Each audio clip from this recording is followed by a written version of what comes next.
And we are live. Well, hello, and thanks for joining.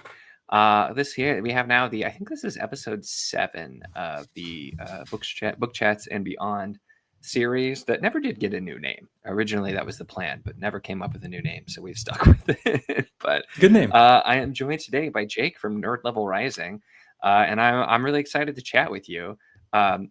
Funny that Joanna's the first person to pop in the chat because specifically she's the one who's like, you have to check out Jake's channel with all the different stuff you're reading. And immediately I'm like, yes. So I've been excited to have you on and chat and get to know you a little bit better. But I'll let you do a brief introduction Sure. instead of me just talking. So Sure. Well, thanks so much for saying that, dude. I'm very much looking forward to this too.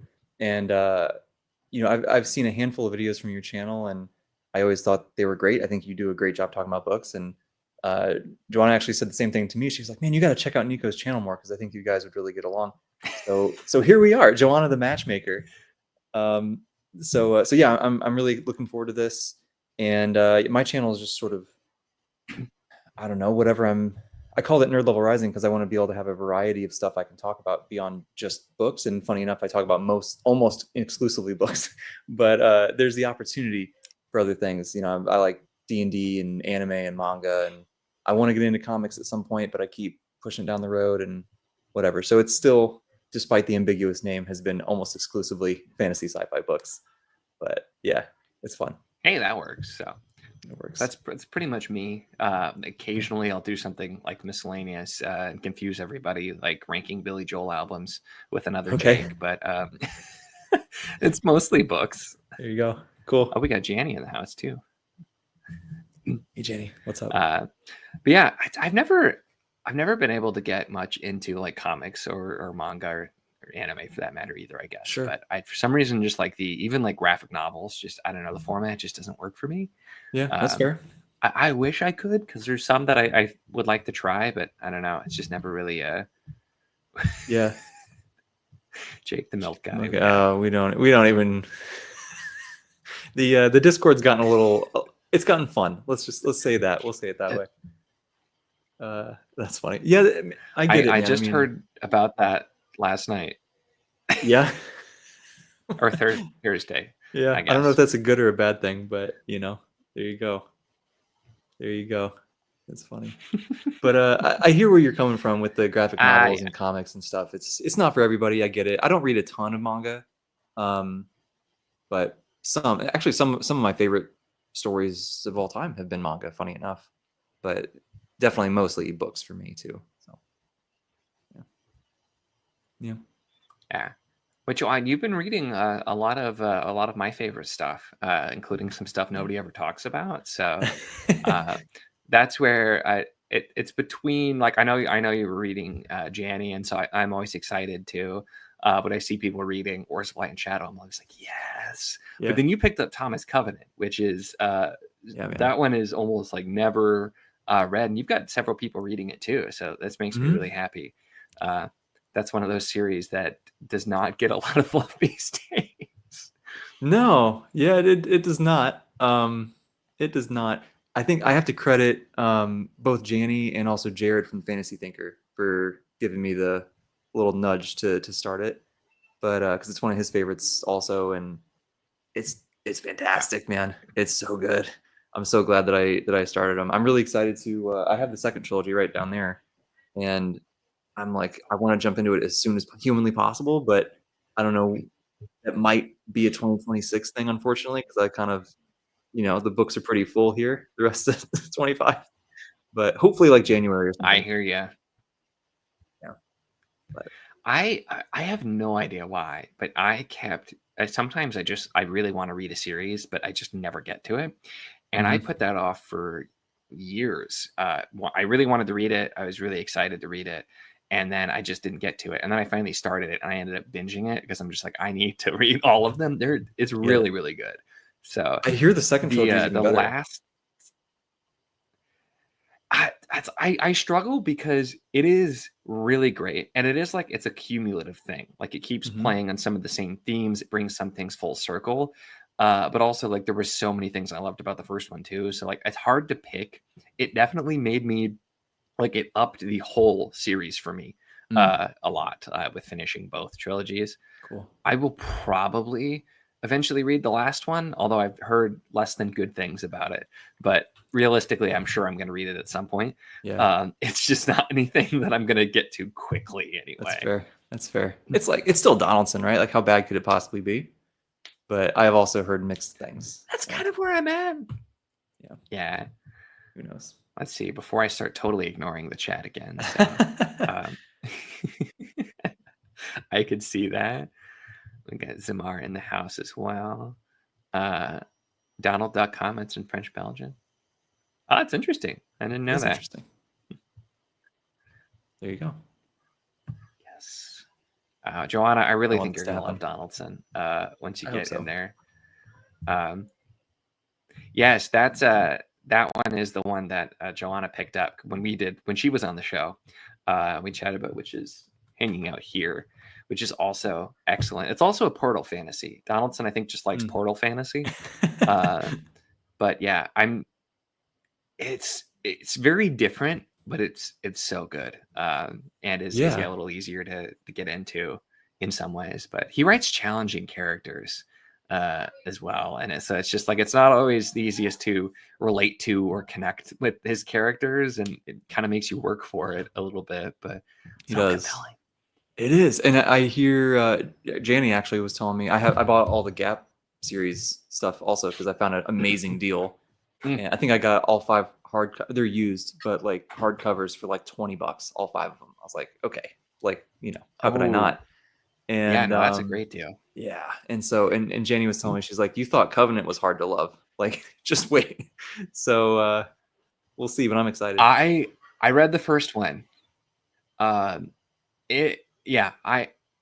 think the series evolves a lot from what I've heard. I randomly found the first hardcover. I need to get the rest because I do plan to continue. But yeah, that was if you're going like the challenging levels of getting into a Donaldson book, that one is the most challenging.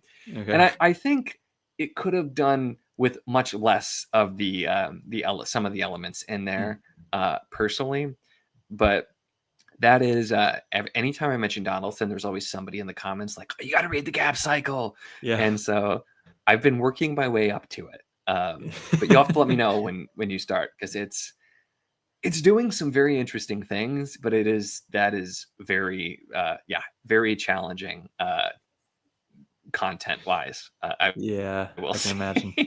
I can imagine. We'll see. What else? Have you just read the 6 Covenant books and Morden Sneed? Have you read any other of his work from that? So yeah, the 6 Covenant, Morden Sneed, and I did read a couple of novellas from him, and then the first Gap Cycle book. Okay. But I've been recommended one of his short story collections, Read the Just and Other Tales, which I haven't read that yet, but I was going to try and sneak that in this month. Nice. Yeah. But yeah, those are the ones. I have his new trilogy, which I'm going to try at some point. It's really poorly rated, but so is all of his stuff. So I imagine it'll still be good. I think it's one of those things, if you like Donaldson, you like Donaldson, but yeah, his books are, almost all of them are so badly rated because they don't do well with like the masses. Yeah. Yeah, that's understandable, I guess. But yeah, I'm interested in those too. I've heard 0 people talk about it, the new trilogy. So I bought the first one, the Seventh Decimate, that was before I'd read any Donaldson, and I bought it at I don't know if you have Menards, but it's like a Home Depot. Yeah. It had a bargain bin of books, and I found that copy there. That's where I got that book, and I had it for years. I've got some books in random places too. So I got the first of the 5 Warrior Angel books for $1 at a Dollar Tree in their bargain books area too. So I used to always like troll, see where I can find. So, yeah. But yeah, I've put some random ones. That's funny. Have you? So you've read? You did do Power That Preserves, I think. Now. Yeah. Yep. I finished the first trilogy. and now just desperately trying to make time to get to the next one. But it's awesome. I love the ending of So I that. think I might be behind because I think I remember hearing that you finished it, but not actually seeing the video yet. So I'm gonna have to look. But yeah, I really curious what you thought. It's hard to talk non-spoiler, but Yeah. you have some general thoughts. Yeah, I mean, I think that it's this is really hard to talk about without, because even talking about themes can kind of feel spoilery with these. I So know. it's I'll just say I think the way that he handled the the major arc of this trilogy, I thought it was very satisfying, and I think that the ending was great. Like I cried at the end. Like I was like, this is, and I've dealt with depression my whole life, right? So I can identify with Covenant to at least some extent, not all of it, but some of it. And so like that, a lot of that felt really impactful to me. And I think that I won't say exactly why I mean this because it's kind of spoilery, but I think that the structure, like how each of the three books is written, follows the arc. And I was like, that is so cool. That it's just the way that the POVs are done, the way that that the time you spend with certain characters is done, and how that changes book to book, I think just mirrors everything perfectly. And I was like, oh, well, this guy is a genius. I got to read everything he's ever written. So yeah, Yeah, I loved it. that was pretty much me too. Um, it was I randomly, and I don't have it anymore because I got these really old school 70s hardcovers of the Oh, series nice. now, um, that I got from Andrew because this was not Andrew's Weekly Reads, not a series for him. Sure. But years ago, Imagine. he found copies of it that he got after hearing me go off about it. Um, but yeah, it's I randomly found this old like paperback box set at a used bookstore, and I read the first book, and I'm like, I liked it, but I Uh-huh. was also just like some of the stuff in there. I'm like, man, because challenging to get into, and so I put off reading, and then eventually I read the second book, and I'm like, okay, that was like even better. Still Yeah. had a few things. I'm just like, did we need this? But then the third book, I'm just like, oh, I see everything you're doing, and it's just yeah, all of the elements come back. I agree. Like the way the arcs are structured, everything is just yeah, so good. Yeah. And then yeah, the second trilogy, you just it's like where is that going to go? Is what I kept thinking. I'm like, where do you go? And it works really well. I won't tell you anything Good. about it, but yeah, Cool. I'll be excited to see what you think there because it is so good. It's very different in some ways, but it's really good. And you get a Yeah. new character introduced too along for the Okay. ride. So Nice. That's awesome. you got Joanna with the Let's go. Let's go. I'm trying to become John Minton with how I can talk about and get people excited for books. That's my goal. I'm a far way off, but we'll see if we can get there. But yeah, it's cool because it's like the guys I'm reading this with Shay, channel Zachary Shay, and Sam from Samwise, and we're all kind of having a slightly different experience with the books, and so that's made for some really interesting like private conversations. We'll have like some video discussion on it. I think Sam still needs to read the last book, so we'll have a discussion on it at some point and kind of get public thoughts out there. But it's been really interesting to talk to people and just how differently we're like viewing certain things about it. And I know even like Alex Banks and Jared had discussions on the three books that they posted recently, and those were super fun to listen to. Like they were both seeing some different things, and we'll have it's to one of check those out. those. They're great, yeah. I mean, and it's so funny. These books are what 400 pages long, 450, something like that. Like they're not gigantic books. They're not Malazan length, but there's still so much stuff that you can get, and like different people get different things from it. And I love that. That's like Yeah. those are like the stories that stick with me. You know, the ones that have the layers that you can reread and see new things and talk with other people, and we're not all just being like, yeah, Allomancy's cool. You know, like there's other things we can talk about. So There's a lot more there. Yeah. yeah, yeah. And that was at the there's two people that were reading this series. They started, they're on book 2 now, in my Discord. And I was so curious because one of the people is just basically she's been slowly working her way through all of my favorite series because we end up aligning like really closely on all of Cool. my favorites. Yeah. And so I'm like, I imagine she's going to like this. But the other person, hates a lot of things that I love and vice versa. Like we have very different tastes. Okay. So it's always like, are we actually going to agree on something? But she's enjoying it too. And so I'm just like, man, that's a win Yeah. when different people, but it's very different from modern fantasy, just with, a lot of, and granted, I mean, it's from the 70s. It's Yeah. older. So different Yeah. stylistically, but I think sometimes it's just people don't, um, they don't know what they're getting into if you only ever read modern fantasy and then you try some older stuff that's very different stylistically, it can be Mhm. like jarring. Yeah. um and I definitely like both, but I love me some older Yeah. stuff. Dude, me too. I love both. Like I didn't mean that to be a shot at Sanderson, by the way, with the Alamancy joke. I love Sanderson, right? I like John Gwynne. I like, there's a bunch of these modern people that I like a lot. But the more I read, the more I'm like, this older 70s, 80s, 90s, like that's where it's at, man. That seems like that's where all my favorite stuff winds up being. Um, I don't know. It feels a little different. I can't put my finger on exactly why, but Yeah. I don't know. It's great. I did a whole series of video trying to like explain my own thoughts on different decades of fantasy and talk through and make it make sense and everything. So it's sometimes it's just like you don't know and when you Yeah. think about the eras. But yeah, my niche is 90s fantasy. Bonus if it's female author writing in the 90s, Mm, just seems to be my niche. And like I found yeah. so many books and series that I love from that era. And like it's not like, I mean, granted, you have a lot of like Wheel of Time that's in there too, and some other Sure. stuff, and which has been a long time favorite. But Yeah. you got Janie Words, Robin Hobb, Kate Elliott, just a few favorites of mine in that time. And so whenever I see I'm like, people just know that if it's 90s fantasy female author, like I'm probably interested in it Yeah. because I've had really Yeah. good luck with that for whatever reason. And there's so much stuff. So Yeah.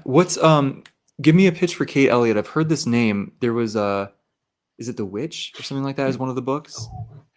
Is that right? This oh, is the that's first her time I'd new ever one, heard. Okay. The Witch Roads. Which Roads? That's right. Yes. So this is excellent. I actually really need to read the second book, because I have an e-arc of it.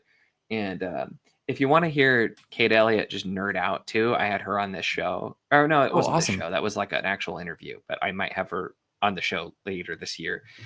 She was so fun to talk to. Cool. She just like loves just nerding out on different topics as well, and it was fun. But so yeah, the new one is very good. Her big thing is she does really interesting. It's like character focused fantasy, but with expansive world building. And it's the world building that really pulls me in. And Mm, my favorite series from her is Crown of Stars. This is the first book, King's Dragon, which is like an alternate history fantasy thing, which is like world building on a crazy scale, of okay. all kinds of cool stuff. But yeah, so the Witch Roads is it's in this world where there are like these spore things, and like you can only go into certain areas because the spores will come and like attack anything living. And you have this character who ends up on a journey with some people and like pulled into this big thing going on, and she has this like very secret history. And it's you get she's an aunt, and her nephew is involved as well too, so you have like kind of a different familial relationship being explored Hmm. um, as well. But it's, yeah, really cool world building, and it has some draws right away. Her stuff also Yeah. tends to be slower, and Okay. so it's that kind of that slow burn. You learn more about the world and get more stuff revealed as you go along, which also tends to work really well for me. Yeah. I um, like that too. That but sounds great. yeah, Yeah. I'll have I to think I think you would like Kate Elliott just based on the stuff we have in common. I'm gonna have very poor live stream etiquette and write this down on my phone as we're talking because I want to make sure that I check your stuff out more. I if you're making a note to check out Kate Elliott, you can take all the time you need. So that's always, if I can convince people to pick up. I've been yelling about Crown of Stars for years, because it's like it is. I feel like it's criminally underrated, and Mm, she's getting a lot more attention with some of her newer stuff, which is also, like I said, really good. Um, the Witch Roads is the description of it. which I think is the marketing aspect. The description of it makes it sound like it's not going to be for me, because it makes it sound like it's going to be like this YA book, and it's not at all. So like I went in with kind of low expectations and really enjoyed it. But for the most part, even her stuff that's not my thing, I've enjoyed. But she's got several like novellas that you can check out too if you just kind of want to try out her writing, like Servant Mage or The Keeper's Six. Okay. But then yeah, the new book really good. I'm excited to read the second one, and I love her Crown of Stars series too. And she's got like a space opera and some sci-fi cool. stuff from back in the day too. So yeah, That's awesome. Yeah, she's definitely. done a wide variety. That's cool. Definitely need to check that out then. Yeah, that's awesome. I love This is true. Okay, cool. I like it. I do love a good antagonist. Who doesn't? I Oh, suppose. he is like horrible, that guy. That's good. Really I like bad. that. I like that. Yeah, man. I look all kinds of stuff from that era. I really want to check out. I've been feeling this random draw to the Coldfire stuff. Is it C.S. Friedman? I think. Yes. That I've been like, I don't know what it is. I see the cover and I'm just like, let me just eat and drink that cover. Like it looks perfect, right? So I'm just anything with how good of a time I'm having with Janny's stuff, with Donaldson's stuff, with Gene Wolfe, with like all these things. I'm like, I need more of this old school. Just, I don't know. It feeds my soul. It's down here somewhere. I can't find it at the moment because it's behind me. But so that's actually, I'll be reading that sometime next year. Cool. I'm doing a whole thing called the Backlist Book Club with Fina from Fina Reads. And we have 13 books of just like backlist stuff, all female authors. And that's one of them, Black Sun Rising, the first one. So nice. Can always try to jump in if you want to. And there'll be a bunch. Yeah. Like if you want to check out any of them, we're just going to do like a book a month. And there's so many things on there that I'm really excited to get to, because it's just all stuff that just doesn't get talked about as much, and just older stuff. But that one is weird. I've done the first chapter, and it's kind of sci fantasy, I'd say, but it is. I was so interested from sampling it. Cool. So it'll be a really interesting one to try. That's awesome. Yeah, if the timing works out, I'd love to jump in with you. I'll see kind of how things. I'm gonna try to do a better job of managing my time next year. This year thing, especially the last couple months, things have. I overcommitted my time slightly here and there, and so I'm trying to kind of frantically keep a hold of everything. And we should be, now that I've gotten through most of September, I'm like, okay, we're good. Like the August was kind of where I was just like, ooh, boy, what did I do to myself here? But yeah, I think I'll be much better off next year, and it'll be easier to be flexible and kind of move things around and slot stuff in where I want to, and that sort of thing. So growing pains of BookTube channel. Yep. We've all been there. Just the complete, that's why I don't do, I want to get back to doing some more, and partially that's where, but I got into the same thing where I was just like, had so many buddy reads and stuff that game commitments, and I couldn't get to anything. And I went through that with review copies too, where I was just doing way too many for a while. And so I've simmered down a lot with all of that stuff. You have to, I mean, it's necessary, right? Like you only have so much time, and like you got to protect your ability to just pick up the thing you want to pick up. You know, like you got to be able to do that sometimes. So, yeah. Oh, absolutely, absolutely. Yeah. All right. People are talking about Tanith Lee in the comments only... here too. That seems I've seen that name several times. Might be worth checking out. So yeah, Joanna recommended me Electric Forest, which is was a beautiful book. Tanith Lee's prose is amazing. That one's very idea based sci-fi. Is this the unicorn one? No. I think it's something else. Joanna mentioned something with the unicorn. I think. Maybe that's what I'm thinking of. Or it might be a different Tanith. I'll catch up in the comments so she can tell us. I think she's still here. But I have a Tanith Lee book on the TBR for the Backlist Book Club too. And then I know it's a fantasy one, but she's got her Flat Earth series, which it looks like that gets mentioned. as well.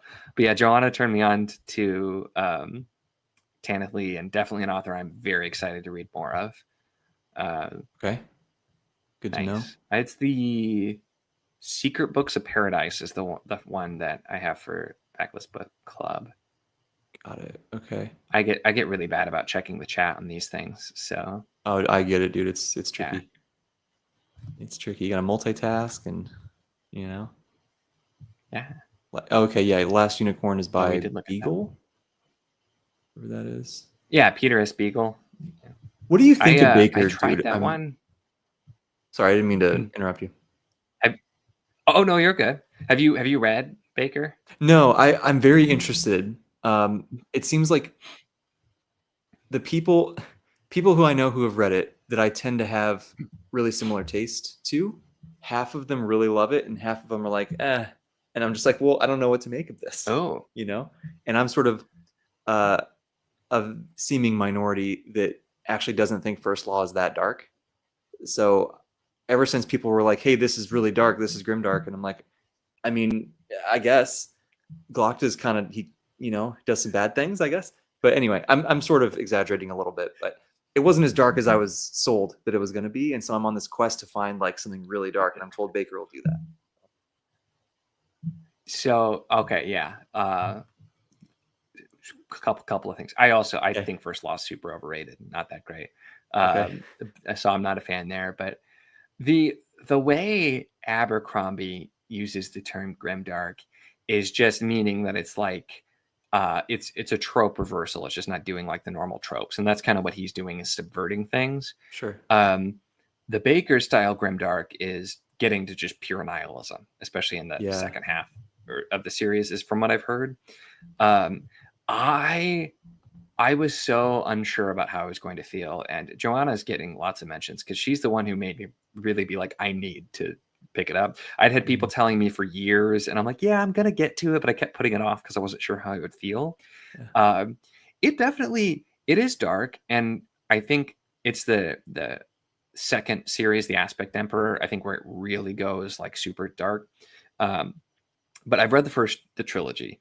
It is phenomenal. Baker is an amazing writer, and his prose, the way he explores theme, and just the overall story, and like just everything. He's a very intentional writer too. And so while there's definitely some darker content in there, and it is like it's really hard to root for any of the characters. You can be kind of sympathetic to some, but it's just like all of the characters are terrible people in their own way. And it's what he does in the first trilogy is really, really impressive, though. So I thought I would like it. I didn't expect to love it, and I am 100% sold. The second book, The Warrior Prophet, was it still is one of my favorite books I've read this year, and like up there for favorite books all time, probably. That book was just phenomenal.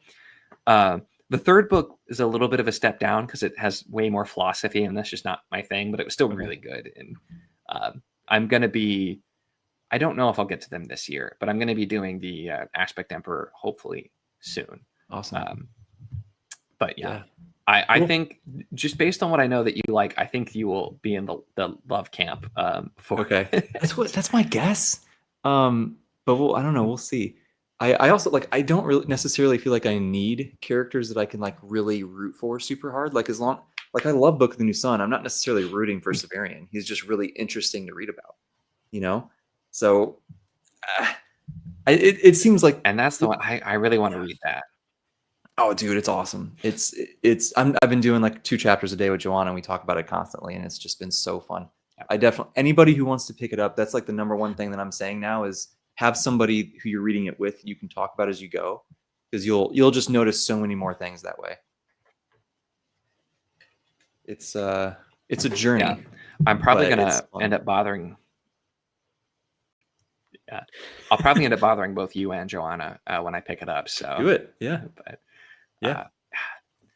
it's been on my list for so long, but I didn't want to do that and Baker around the same time.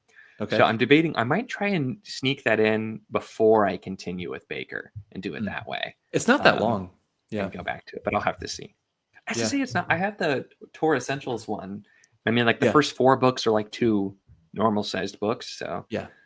Yeah. I think they're each it's like 250 pages long, something like that, which like you got to read it kind of slow-ish, but like, you know, you can move relatively. I don't want to say quickly, but you know what I mean. It's not going to take you a month to yeah. read one of them, probably. So Like many things, Joanna has convinced me that I will appreciate those books. So, that's where I found myself very in sync with her on a lot of things anymore. So that's usually if she's like, "Oh, you need to check this out," I'm like, "Okay, yeah, that I definitely need to." And I wanted to try that for years too. So, dude, yeah, I had it. It was sitting on my shelf for years, and I was so scared. I was like, "There's no way I'm smart enough for this." Like, I just don't know what to do. And then eventually, you know, was able to jump in and buddy read it with some other people, and like, okay, here's my excuse. And it's not nearly as scary as people make it out to be. It's like Malazan. It's like, you know, there's depth and complexity, but it's still just a story. You know, you can follow what's going on. yeah, I need to. I've been saying it for years, but I need to reread Malazan because I did not enjoy myself the first time through, and I think I would enjoy it a lot more now. You read the whole thing? I appreciated it a lot. Yeah, You didn't like I did. It was like 10ish years ago. Okay. So my experience with Malazan is I would hate the first half of every single book usually. Okay. And I would have to force myself to keep reading. I was just having a terrible time, hating it. And then the second half, I would be hooked and rinse repeat with the next one. It took me like a year to finish the series, and I was not reading anything else. And granted, this was pre BookTube for me, so I wasn't like constantly reading as much as I do now. Yeah. That was for like a year. I was reading the series, and I'd be like, all right, you know, like Gardens of the Moon was kind of weird, but you know, I was pulled in. Dead House Gates remains a favorite. Chain of Dogs is still one of my favorite plot lines of all time. And that's why I want to reread it, because there's so many things I remember so fondly on just amazing parts of it, even though I had a bad time reading it. But then like every time I'm into it, then he's like, all right, now new continent, new characters. And I'm like, why are you doing this to me? So I think knowing what I'm getting into this time, I think I will really appreciate it. And it could turn into a favorite series for me. Sure. Right now, I appreciate it, but I had a terrible time, so it's not on my top 10 list. Despite That's so funny. Probably deserving to be there. That's so funny. I can't believe that. Like, that's such a long series to complete when you're not having the best time. I'm like you though. I'm very excited to reread it whenever I can find the time. I just think I'll get so much more out of it. I was actually talking to somebody about this earlier today. That it's one of my favorite series of all time, and it's carried almost exclusively by just how cool it is. And I'm like, which is so surface level and like bro-y, right? But like, I think in hindsight, I see the themes and I see the structure, and I'm just amazed. And the longer it sits in the back of my head, the more I'm just like, this is incredible work of art. So when I go back and reread it and I can see more of those layers, I think I'm going to love it even more. So just got to make the time. That's always the struggle. And that's where I've been doing the last several years is because I didn't used to do audio at all, but I got myself into audio by doing I listened through for a reread of The Wheel of Time, because I've read the series so many times. It's been a favorite for like most of my life. Awesome. And so I'm like, you know, even if I zone out, I know exactly what happens. I've read it a dozen times, I'll be fine. And so that's how I train myself. And so now when I want to reread a series but I don't have time, I'm like, hey, I'll do the audio and like experience it in a different way. So I don't know. I might try that with Malazan. I might not. I've heard mixed things on the audio. I don't know if that'll be one. I'm sometimes certain books or series I don't like to do audio, and that might be one of them. I'll have to find out, but that's my excuse to like reread a series when I don't have time otherwise. So yeah, that's a good idea to practice with stuff that you know really well. Because I've had that issue. I tried to do. I think I've tried two or three different audiobooks, and I just can't. My brain just wanders, and I miss stuff, and I'm like, what's going on?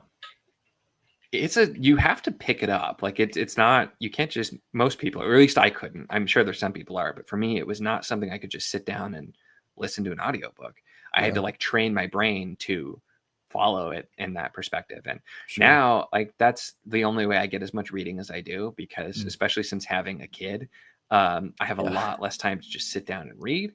And so audiobooks are really helpful. I do a walk every day on my lunch at work, like on the way to work and stuff. I do audio, and Nice. it's really helpful. But it's also like it's kind of fun re-experiencing stuff I've read, and I do new stuff now too because I'm used to it and I can. But like I'm doing on audio, I've been doing a reread of the Demon Cycle by Peter V. Brett is the one I'm doing right now, and it's been just fun. I'm like going back and I'm experiencing it in a different way, and so it can add, if the audio is good anyway, it can add something to it. So how did you like that Demon Cycle series? Because I had mentioned in one video that I was interested in it, and people were like, no, like don't waste your time.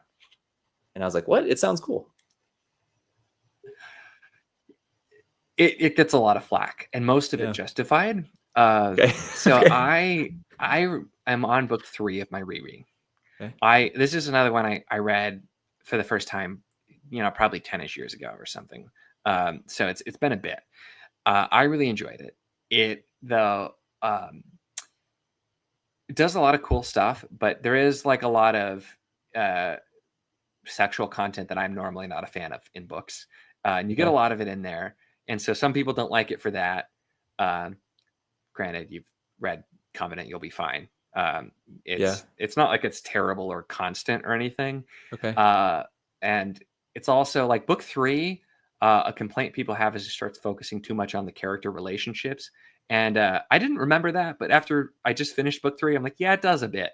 But like core concept, the big thing, I think it does a really great job. And I love so much about what it's doing, because it starts out and like the whole premise is humanity is like stuck in their own little areas because every night demons rise up and you have to paint wards and like have that to protect yourself. So you can't really travel or be outside at night. And so it's humanity is completely adapted to this and to how that goes. And then you have all of the characters is kind of like you're getting their journey as they're broken and become new people and become these really important people. And it also plays around with the chosen one kind of trope, because you're presented with 2 potential chosen one kind of people as well. And it just like it builds. There's a lot more going on, and I think it's a series that it gets a lot of flack, and I get why it doesn't work for everybody, but I think it deserves more love too, because it's got a lot of really good qualities. Awesome. I've been enjoying the heck out of my reread. So yeah, that sounds great. Yeah. First 2 books were still 5 stars for me. Book 3's 4 for sure. It's the middle book of a 5-book series. So yeah, I've really enjoyed it. That's awesome. Is it finished? Oh yeah, it's he's got a sequel series that he's working on now that I didn't like the first book of, but the last book came out what year? It's been out for a while.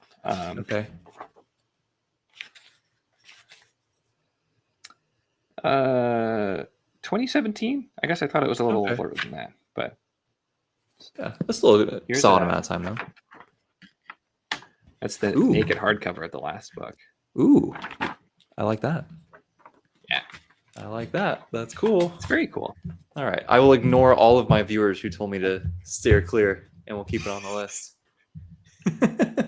It is it's one of those series, and that's why I wanted to reread it, because it's one of those series I'm like, would I not like it if I reread it now? Because my taste is very different than it used to be in a lot of ways.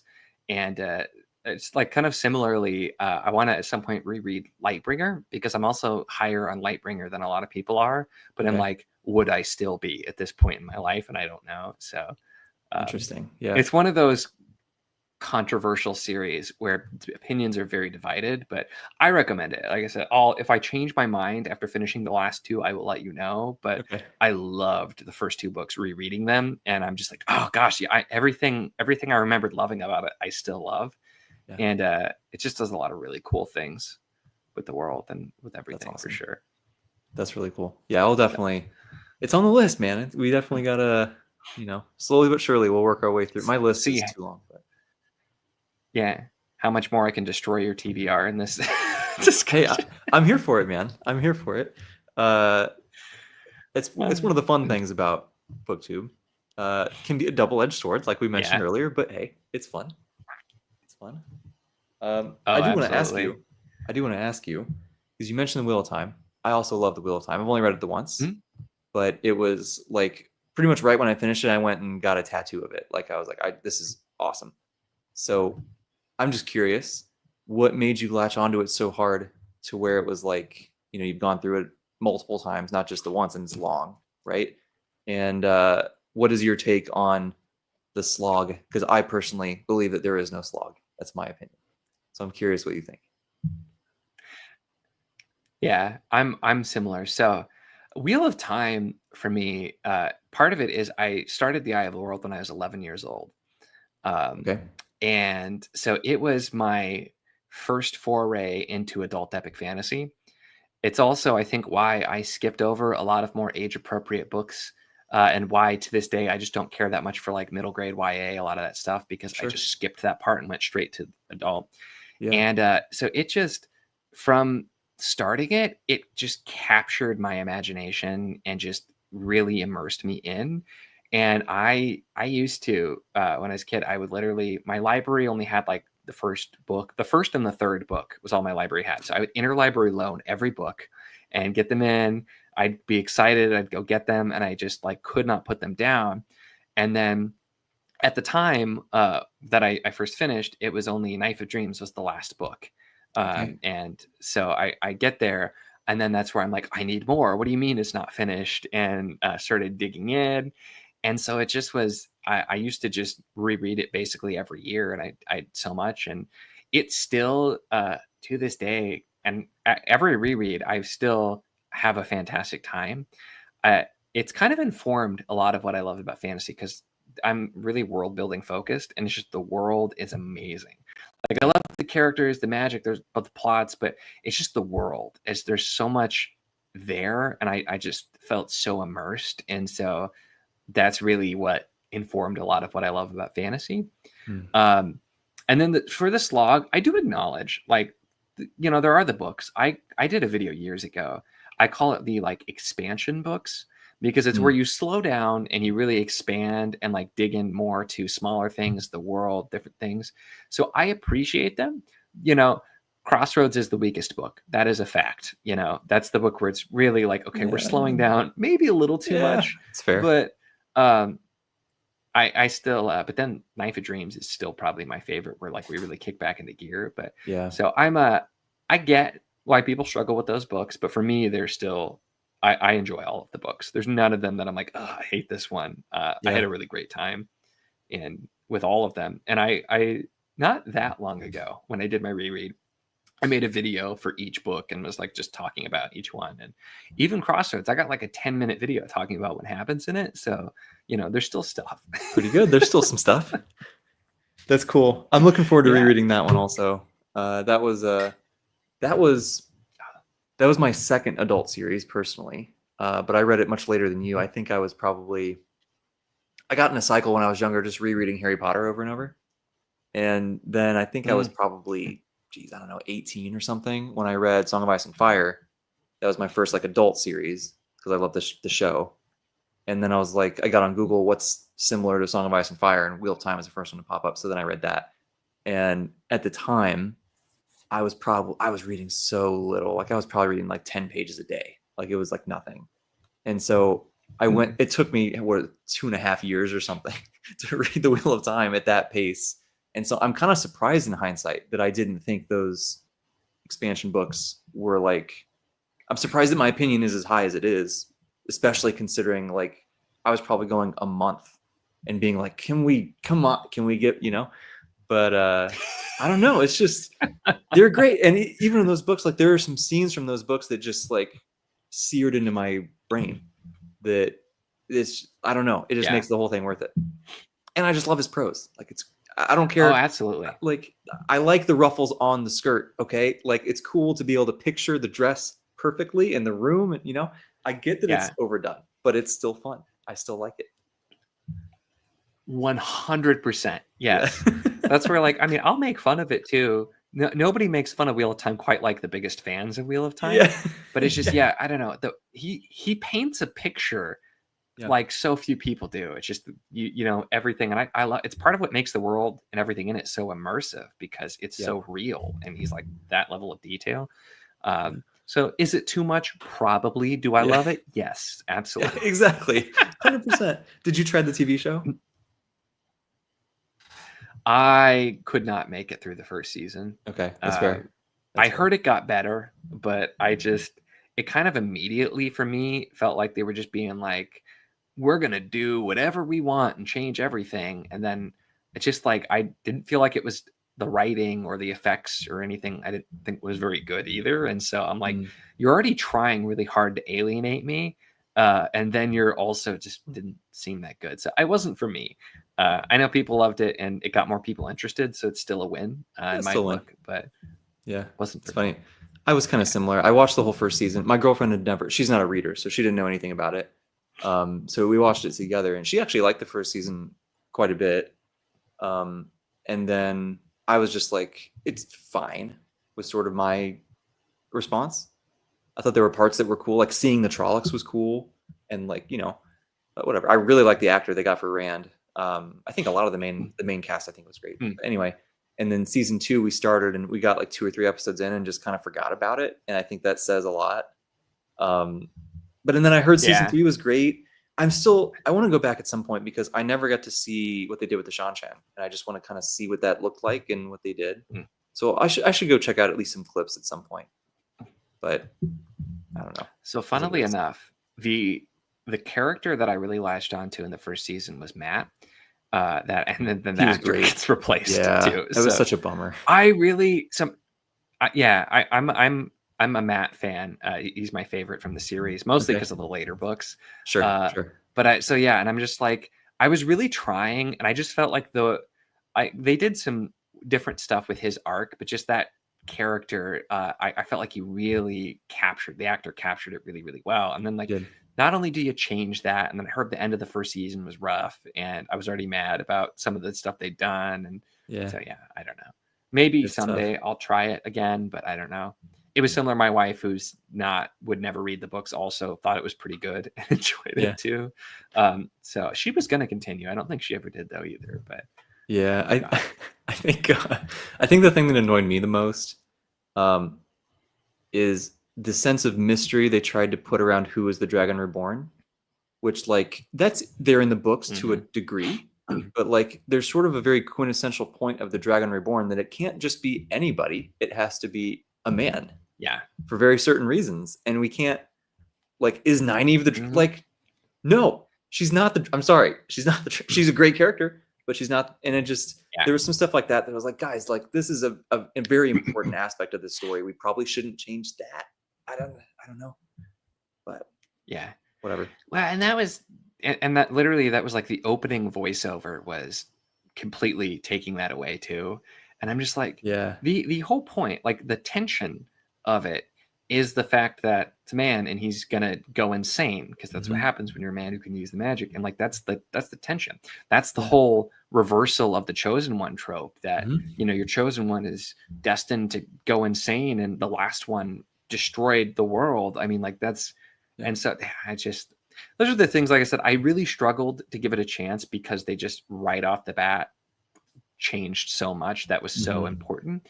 And if they changed things and it made it better would be one thing, but I just felt Sure. like some of the things they did just made it worse. And I'm like, I get that it's a different medium, but that's Yeah. where I'm They just like, have. you're making things make less sense. Yeah. Like I very much accept they have to change some things because it's just too much to put into a TV show, Mhm. right? And like I get it. That's totally Yeah. fair. Different medium, like you said. But like I don't know.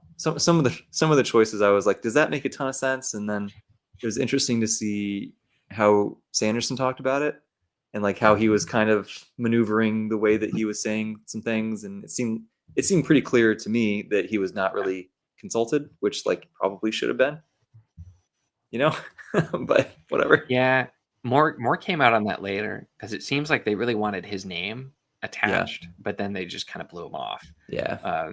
And so I'm like, you know, he definitely, changed some things as well, like with the last books and everything Sure. too. But also, it's just like you had somebody there who really would have been valuable to be like, hey, with telling a story too. And Yeah. so it's a shame, but I was really excited, and maybe at some point they'll redo it years from now, and we'll see. But Yeah. who knows? Who knows?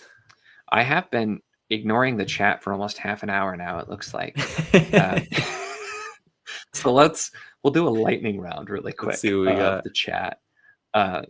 Jerron doing that for Backlist Book Club too. That's a sci-fi one from Kate Elliott. But read Okay. Crown of Stars. It's amazing.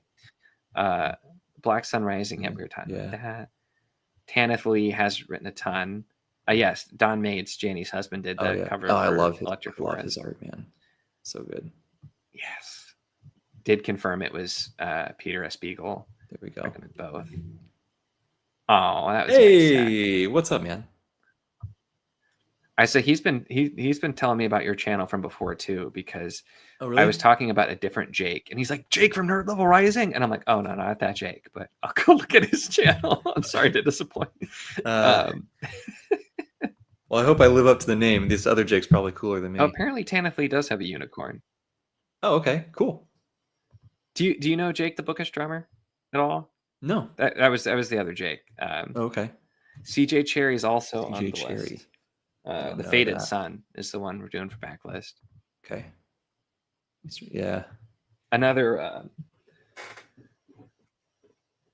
This isn't the first. This is like the third book, I think. But here's one of them. Okay. She's got a ton of stuff. The Fortress in the Eye of Time is a really popular one. Okay. I like the title for her, but another kind of just backlist you don't hear about a ton. Yeah, I agree. Yeah. So we're gonna bully you until you read Baker. That's what I'm hearing. What? First lot. I don't know about that, man. I like it. I don't know if it's greatest of all time. I do like it though. It is a really popular one. Well, here's saying don't understand the darkness either. So yeah, Baker's prose. And I think this is talking about Baker, that, yeah, it's not just it's bleakness. I know that was Philip Chase struggled a bit with how bleak it got in a lot of ways. So, trying to find there. I'm the other guy. Andrew's what? Who's that? Like Berserk. Oh, okay. Oh, cool. It's Andrew. Oh yeah, I'm memeing. He's I love Andrew. There was so that he's referencing forever ago, somebody who's been a mod for years now on our Discord, but it used to be the Wizardly Duo Discord instead of Enclave, and it's Andrew and I, and somebody joined and was commented as we were talking, and I was in the conversation, like, who's the other guy from the duo? Oh, that's me. That's funny. So it's been a joke for a long time. That's great. See, Berserk there are so many metal bands that do songs that are inspired by Berserk, but again, I don't think it would be for me. I leafed through a copy at Andrew's one time, and I'm just like, yeah, I don't think that's for me. But I wish. Yeah, that's fair. Not for everybody. Apparently, you get likable characters in Aspect Emperor. That's hard to believe, but interesting. Another recommendation for you, since you like Berserk, it sounds like. Okay. I don't know what that is. I like it. The name sounds familiar. Oh my gosh. I feel like, how far are we behind? There's so much here.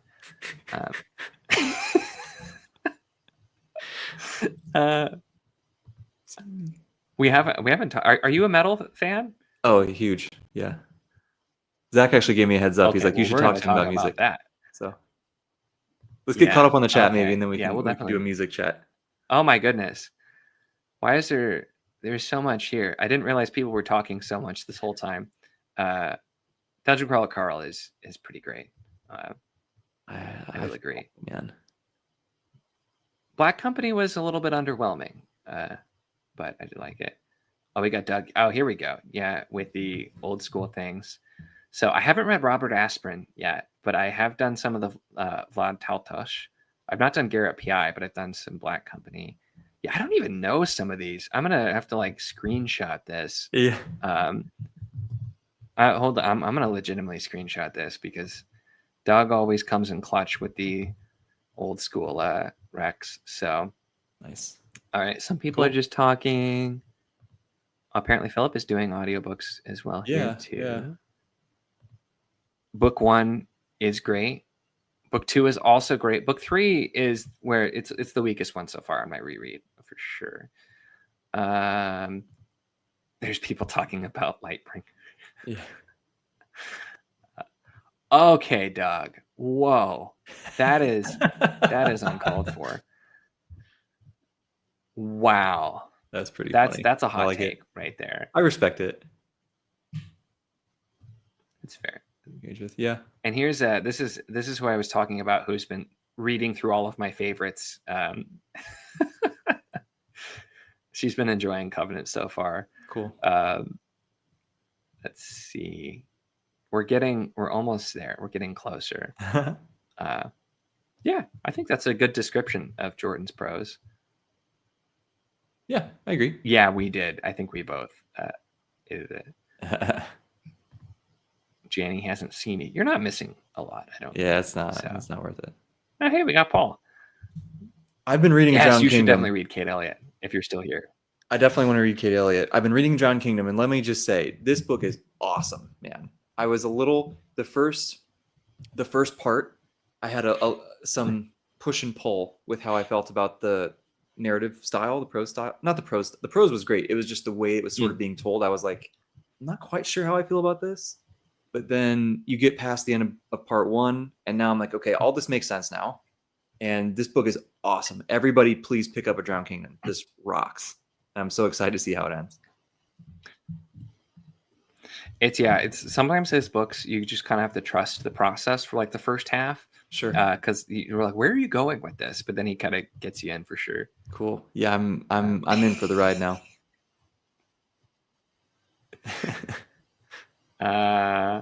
Some CJ Cherry love is a good thing. Oh, and Bloodsinger's Arc I've heard of. That sounds cool. I don't. It does sound really cool. I don't think I know that one. And that's interesting. She does have a ton of books. That's enough people saying the same name. We're writing that one down too. And we're caught up. So, and Janny agreeing on Drowned Kingdom. No, I'm really excited to get to CJ Cherry. Apparently, for the record too, because I used to think it was like Shara or something, but the H is silent because her publisher thought that CJ Cherry didn't sound enough like a sci-fi fantasy name, and it needed to be more interesting, so added a silent H. That's according to Wikipedia at least. So whoa, grain of salt, but that's wild. Yes. All right, so we've caught up on the chat. I'm so sorry for ignoring everybody for half an hour. I'm so bad about it, just especially with these, because it's just like a conversation. Yeah. So normally I'm like, between structured points, I'll go look. But so yeah, I feel like we gotta talk about metal now, because let's do it. That seems to be even another thing we have in common. So sure. What kind of metal? What are some of the favorite bands? I'm all over the place. So I always tell people I like everything from the Smiths and the Cure all the way up to Lorna Shore. That's kind of my range. So I love the old, just like old school goth music. Like actually new AFI is really gothy, which is really cool.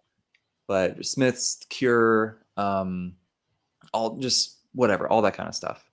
And then my bread and butter for a really long time, especially when I was younger, was like the Warped Tour metalcore bands. So I got really deep into, like, my whole forearm tattoo is from the first Motionless in White album artwork. So I was a huge, any of that metalcore stuff I loved.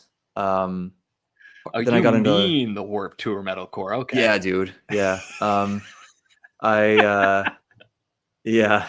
still love it, right? And then I expanded out into like hardcore and like Stick to Your Guns and The Ghost Inside and things like that. Got really deep into Bleeding Through. then found some like kind of black metal ish, not like actual legit black metal, but like Cradle of Filth, that they take black metal and make it a little bit more Okay. mainstream. They probably don't like me saying that, but whatever, it's true. And then some more It is extreme true. stuff like Suicide Silence, Whitechapel, Lorna Shore, like your deathcore kind of thing. Now I'm obsessed with Sleep Token.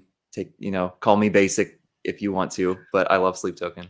You know, I have not been able to get into them. I've tried. I find their stuff boring, and I don't know what it Okay, is. It just has not clicked for me. Like I have that's no fair. problem with people liking them. I've Yeah, tried to get into them. I don't know. They don't do it for me for some yeah, reason. that's fair. Nothing wrong with that. I think my most recent like So you wave. are all over the place, though. Yeah, my most recently it's even a little bit more like a lot of Sleep Token because they've blown up the last couple of years or whatever, right? But big, huge Spirit Box fan, huge Dayseeker fan. Um, the Home Team is great. They're like really poppy and just fun. I don't know that one. They call it heavy pop, which is kind of funny. It's kind of like post punk sort of, but a little bit poppier. Yeah, I'm all over the place. What about you? It sounds like you're like between my wife and I, Okay. because it's like she loves Motionless in White. Cool. I'm not as much a fan, but she Yeah. also, I know she likes Dayseeker. She surprisingly also doesn't like Sleep Token. That band feels like Okay. it's like designed for her, Uh, and we've neither one of us got into it for some reason. But yeah, a lot of that stuff, which I'm also all over the place. I do a lot of the stuff you've mentioned, and I also am big on power metal, okay. Cool. and a lot of at that end too. So I kind of bridge, but Yeah. um, I uh, I really like especially like symphonic deathcore. So that's like Cool. Lorna Shore falls in there for sure. Yeah. Old Make Them Suffer. Yeah. Their newer stuff's gotten a little bit for me, but Sure. their first album is still one of my all-time favorites. Um, and then the thing I'm obsessed with right now, still from last year, is Synestia and Disembodied Tyrant. They did a EP called The Poetic Edda, and it's 4 songs. Yeah. Each song has part. Oh, have you heard? Yeah, but it's like I've heard the Vivaldi's Four name. Seasons I in haven't there. checked it out yet, but Oh, so good. yeah. Okay. It's really good. But yeah, I'm actually in November gonna see one of the best lineups in recent memory I can think of. Whitechapel, Body Snatcher, um, Disembodied Tyrant, and why am I? Oh, Angel Maker. Yeah, so I'm Man, very excited for that. that's a lot. Yeah, So that's I've never awesome. seen Angel Maker live, and killer. That's So all. I don't know if I've ever seen. No, I have. I saw Suicide Silence back actually when Mitch was still alive. That was pretty cool. It was like right when No Time to Bleed came out. oh, So that was great. that's a good time. Is a good time. I saw Carnifex. So like some bands like that, but not a ton of the like deathcore stuff. It's always so fun though. It's a great time. Yeah. I Carnifex actually, and it was a bit ago. It was one of the last bands I saw. I don't get to concerts nearly as much anymore. Me either. It's tough. But Yeah. that was fun, just for some of that Yeah. old school deathcore kind of thing. But Yeah. I've been a mix. Like as I still listen to a lot of metalcore, deathcore. Um, I'll do some blackened stuff, but not like Yeah. full on black metal is not for me. That's more how I am too. But it just kind of depends. So, because some of like Yeah. the blackened deathcore, or you get some good stuff too that's like on the symphonic side. Yeah. So I've had some of that I've enjoyed, for sure. It just Totally. depends. And then if I'm in the mood for it too, some mellow death. I don't do a ton of straight death metal, but occasionally I've been weirdly in the mood for some of it lately out of nowhere. Cool. No idea why. Interesting. It's been fun. Yeah. But I didn't do a ton of death metal either. apparently it was her editor. Oh, interesting. Okay. It's such a wild story. I I haven't done. I'm not a huge like straight black metal person either. It's just like you're saying, black. That's part of why I like Bleeding Through so much. Is they'll take basically black metal and throw it on top of hardcore with some metal in there too, right? And I'm just like, oh, this is awesome. And like Brandon's vocals are just like, I've always gravitated to people like Brandon Chiappetti or even Corey from Slipknot, like back with Iowa and that kind of stuff, like people who you can just hear the emotion in their voice. They're not just making noises. It's like actual anger or sadness or whatever. I love that kind of thing. So yeah, Bleeding Through is kind of like See, the and amalgamation. apparently I need to listen to more Bleeding Through, because I know that band, but I don't know them super well. Check it out, man. And I've not listened to them a ton, so I'll have to check them out. I never got into Stick to Your Guns. That's a little too hardcore for me. Sure. But yeah. I was more on the metal side than the hardcore side. Yeah, me too. There's just been a handful of the hardcore stuff that I got into, or even like I liked a little bit of like Throwdown, or Gideon's got some cool stuff. Like there's a handful, but it's always stuff that has some of that metal flavor to it also. It's not just like pure. It's like punk I never got into really. So it's like the purest stuff I just never had it click super well. I was always a little bit more on the like blending multiple things together.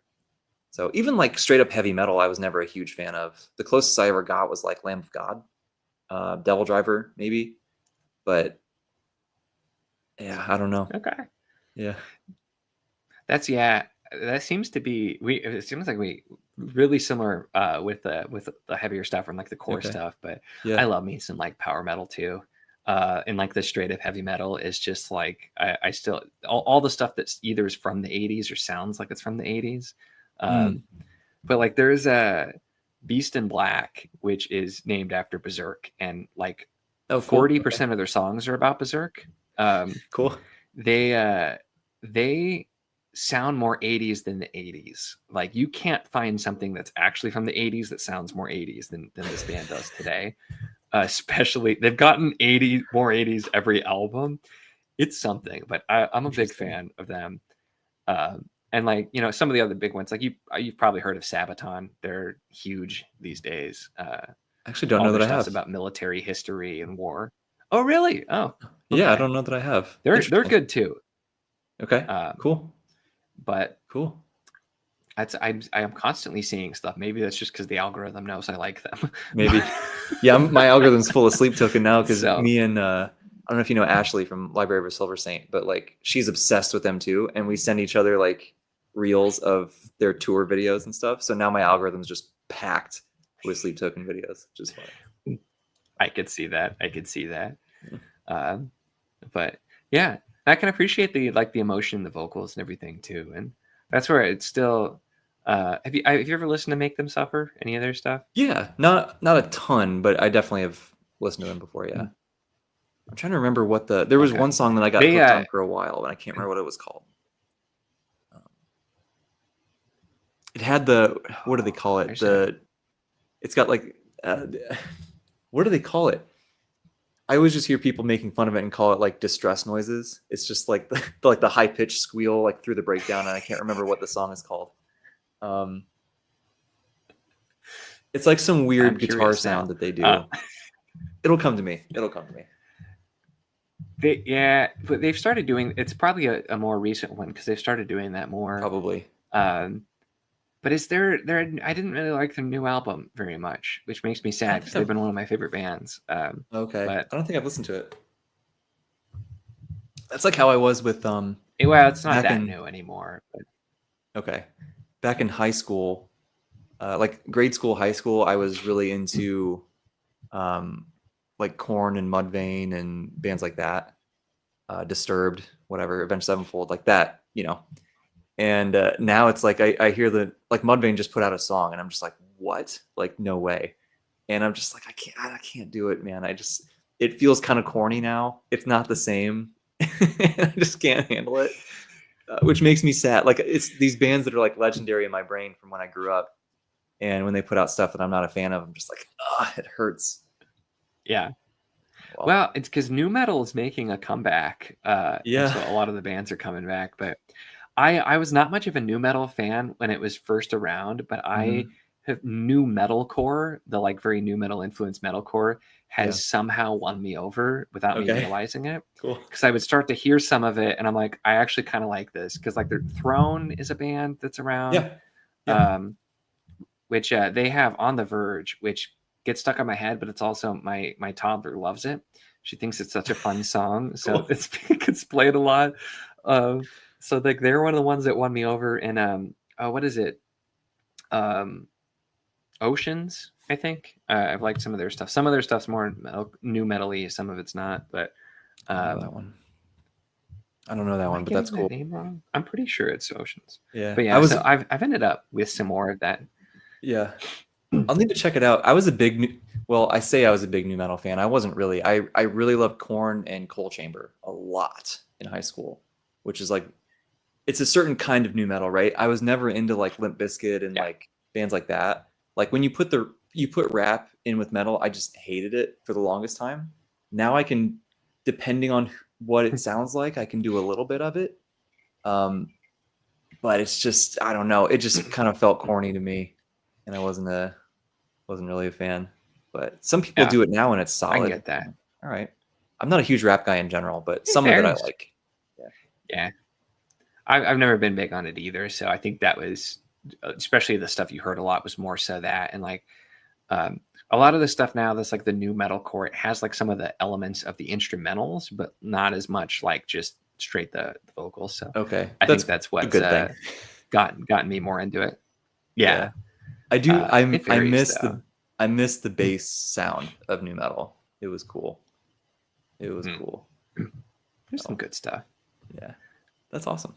Yeah, Slay definitely is the black/death metal guy. He does. Although I will say, I know he's a Slaughter to Prevail guy. I tried to like him, man. I can't do it anymore. I like their first album, and now I'm like, I can't do it. I can't do it. I tried. I'm sorry. They're a band. I like songs from them, but not all of their stuff. Because like, I mean, Demolisher still goes hard. Yeah, and like they've got some other songs that I really like, but I don't know. They're one of those bands that I like some of their stuff, but I'm not huge on either. So I can definitely get that. Yeah, for sure. Yeah, man. The new album is the new album is divisive. Some people think it's a little too mainstream and got some poppy stuff. I think there's a little bit less of the like sleep goddess lore in this new one, it seems. But I think it's awesome, bro. It's awesome. My I can't unhear it, but the first song on the new album, there's a part that the vocal sounds like Bo Burnham doing autotune, and I can't unhear it. That's what it sounds like to me, because he has the song he does autotune in, and that's what it sounds like. And I'm just like, I can't take it seriously. I tried. I'm just like, this just sounds like Is Bo Burnham secretly Vessel? Is that the secret this whole time? Oh, I'd be so happy. I didn't expect a Bo Burnham reference here today, but I love it. His when my girlfriend when that special came out that he made during COVID, we watched it a bunch of times and listened to the music a bunch. Like when she turned 30, that I'm Turning 30 song was just on repeat for so long.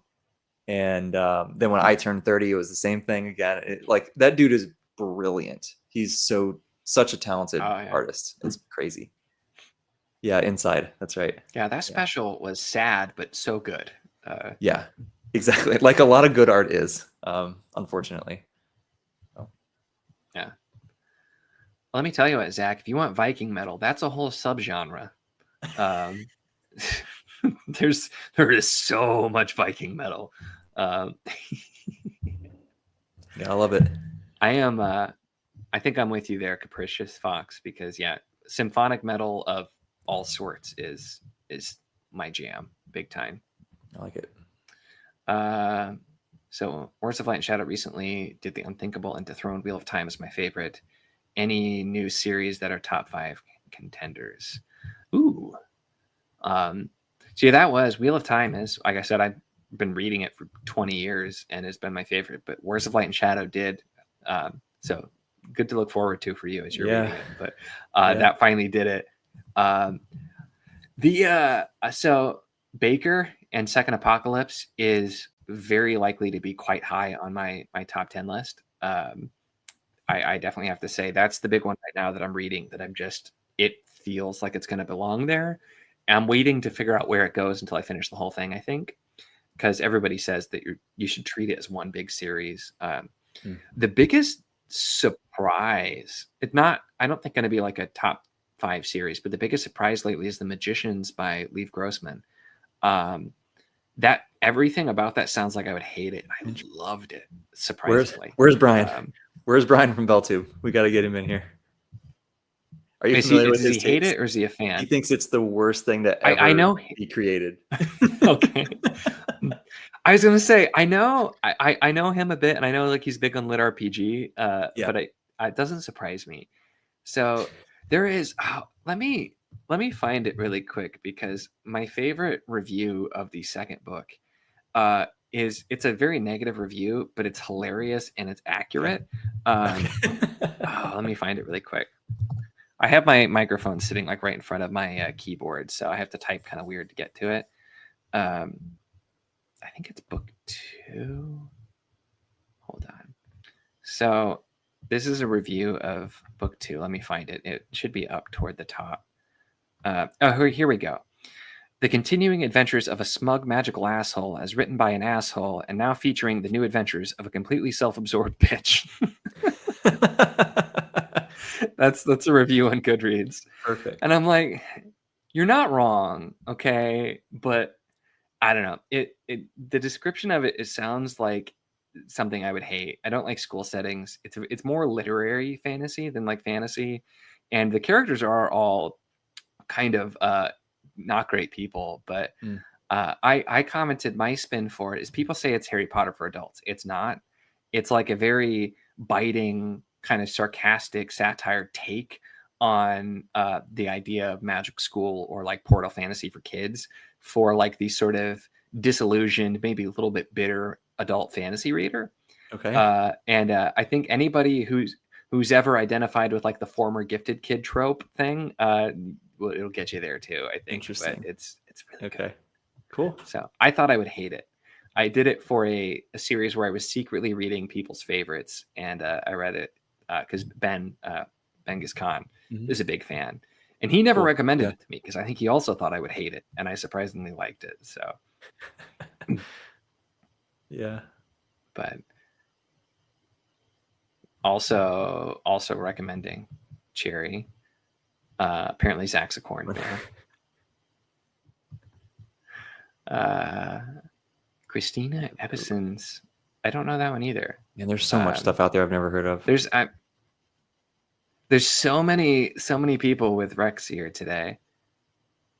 Kids these days. I don't know if I'd put Nugent in the metal, but you got some other good stuff in there, like the old school heavy metal. So I can feel it. There you go.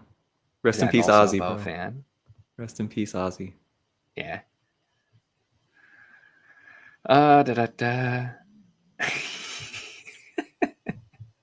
Okay. Sure. I'm drawing a blank on the band name, that Mongolian metal band. I can't think of their name. Yeah, I'm not sure. But they blew up a few years ago. Fair. Somebody there. Yeah, that's fair. Oh, did Murphy love Magicians? I'm gonna have to talk to her about that. I did not know that.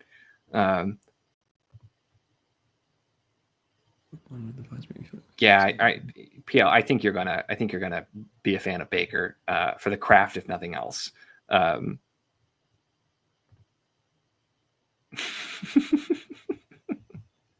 I think that's the review of The Magicians I read. I did think Donut Donut was funny. Oh, okay, I've heard of that before. Yeah, I did think Princess. So I got, I think, a little past halfway through the audiobook of Dungeon Crawler Carl, and I just couldn't do it anymore. But I did like Donut. And I'm not sure if it's the story or if it was the audiobook that made me fall off, because I've just, like I said, I've struggled with audiobooks. And but Brian actually was super, super nice and sent me a copy of the audiobook to try. And I was like, I can't do it. So I think I'm open to trying it again with the print book and just seeing if that feels a little bit better. I think it would. So many people that I have similar taste to love it, man. So I don't know. We'll try it again. It is. So I'm in the love camp myself, which is surprising. I don't like lit RPG. I have tried because I really, really got into it and I loved it. And like I have the hardcovers behind me too now. Oh yeah, nice. But any other thing I've tried I've not really cared for, and I just don't really care for lit RPG, but I loved it anyway. The thing is, I can't imagine reading it physically though. Like the audio is such an integral part of it for me. So I'll be interested to see. It might be one, if it doesn't work physically, I'm like, maybe if you ever do get more into audio, give it another shot or something. But I don't know if I would like it nearly as much if I wasn't listening to it, because the audio is such a big part, I feel like. So I hear that. I think what bothered me, like Carl was cool, Donut was cool, like the characters I'm down for, world premise down for. I think what annoyed me was he would do something and it's like new achievement X, you know, inventory, whatever. And I'm like, if I could just gloss over that really quick while I'm reading the book with my eyes, cool. But like when I have to listen to that for 30 seconds, I'm just like, can we get back to the actual story, please? Which is hilarious because I grew up playing RuneScape constantly. I love, like, video games were great. I love, well, I'm not a big isekai fan, you know, generally speaking, but I like some anime where like this is the premise, right? Where it's video game stuff. So it seems like I would like it, but I don't know. But we shall see. yeah, that's a fair point, because that's like I don't like to gloss over stuff like that. And so if books have it and I'm physically reading it, it annoys me because I don't want to read it, but I feel like I have to. Yeah. Okay. So it does get tiresome after a while. Sometimes that's important, or sometimes it's jokes, but Yeah. it's I totally get it. Like I said, Dungeon Crawler Carl is a series I have a hard time. Like if you don't like it, I have a hard time convincing you that you should try it again, because it sounds like something I wouldn't like. I still don't know why it just clicked for me so well, but it did. And anything similar, anything that's the same kind of thing, I don't care for typically. Interesting. And so I'm just like, I don't know. It's been the exception for me, for sure. Yeah. I've had a really great time with it. Interesting. It definitely surprises me sometimes who latches onto it. Like I know, like David from Four Corners of the Page loves it, or like Philip loved the first book, and I'm like, it's like, really, that surprised me, you know. So It doesn't feel seem like a book for him. Yeah, it doesn't. But so like I feel like I owe it a second chance at some point. So we'll see. And it's relatively close to being finished. Is that right? The series? I think there's going to be at least like 2 or 3 more. I think maybe. Okay, well, there's time. But he puts them out pretty quick. Okay, there's what, 6 or 7 now? 6. 6. Okay. Wait. Yeah. Wait a minute. No, I don't think I have the last one. Okay. There is another one out. I don't have that one physically yet, apparently. Yeah, I can't count. I'm so sorry. Yeah. Should have just asked Zach. I knew Zach would know. Zach has tried his hardest to get me to like lit RPG because I like Carl so much. Okay. And I'm just like, I don't know, man. I've tried. I just have not been able to get into it much. Yeah. I understand. I'd like to, but it just has not worked out. Yeah, I get it. I have a strong suspicion that I will struggle with it in general, but could be wrong. Open to trying stuff. I didn't think I would like historical fiction either, but I tried one and loved it, so I can be wrong. That's something I need to try a little bit more of. There's so much fantasy I want to get to. I struggle to switch genres. Same. Yeah. Because if I start having to be like, oh, here's all the historical fiction you need to read, then it's like, oh my gosh, like there's too much on my list already. Yeah. It's hard, but I like to switch it up. Like I don't even do a ton of sci-fi really. I almost exclusively do fantasy, but I like to mix it up now and again. But yeah, I'm probably like, I'm probably 60-70% fantasy, and then the rest is sci-fi. Is pretty much what I've done. I'm interested in trying horror because I think I would like it depending on what it is. Maybe here's my thing, Nico. Tell me, maybe I'm shallow. I don't want real world names. I want made up cool fantasy names. So like that feels like such a barrier. We are 100%. Okay. Good. Do you know how many times I have complained about the name Kevin Landwaster from Covenant? It makes me so mad. I have a theory And on how that could make sense, but I might be wrong. You might know what I'm thinking already, just me saying so that, but unless it's in the last 4 books, it's not, because it's never referenced in the second trilogy. okay. I was waiting for it. I know Okay. exactly what you're thinking. Yeah. I convinced myself the same thing with me. Maybe that's what you're supposed to assume, to be fair, because it would Hmm. make sense. Yeah. Um, It would. but it never gets brought up, but like that made me so mad.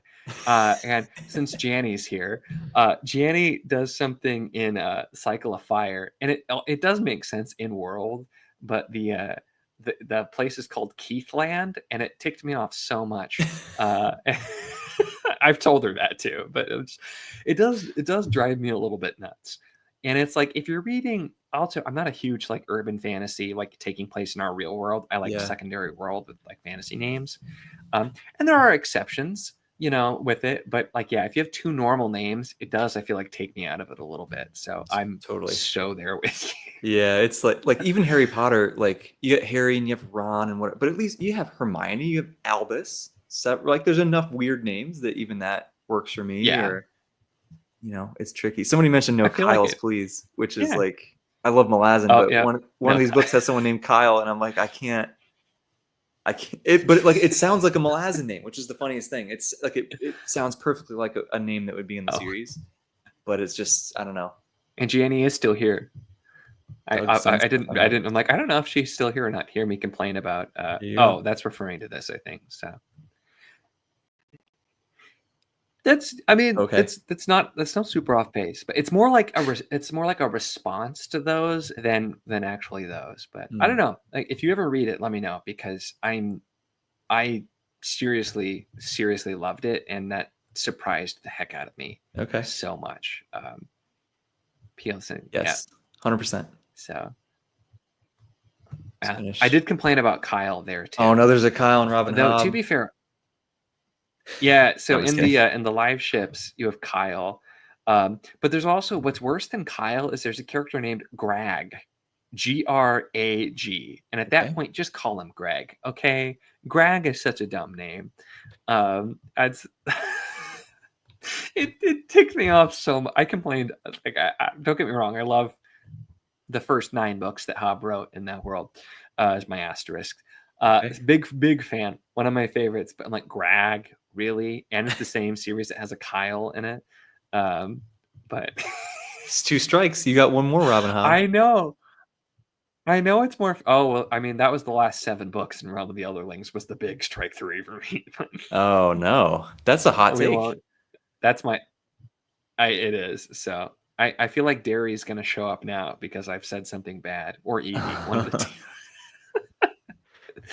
Oh, oh goodness. Uh, Dandelion Dynasty has Dara, which is a common Irish first name. Yeah, I can see that.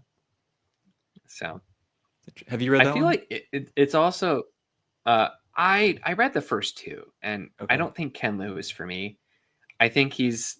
I understand why a lot of people like him, but his style just does not mesh well for me. Mm. Okay. Um, Interesting. I just read a bunch of his short stories this month that I did not care for either. Mm. So that brought him down a little bit. But yeah, Fair. he's I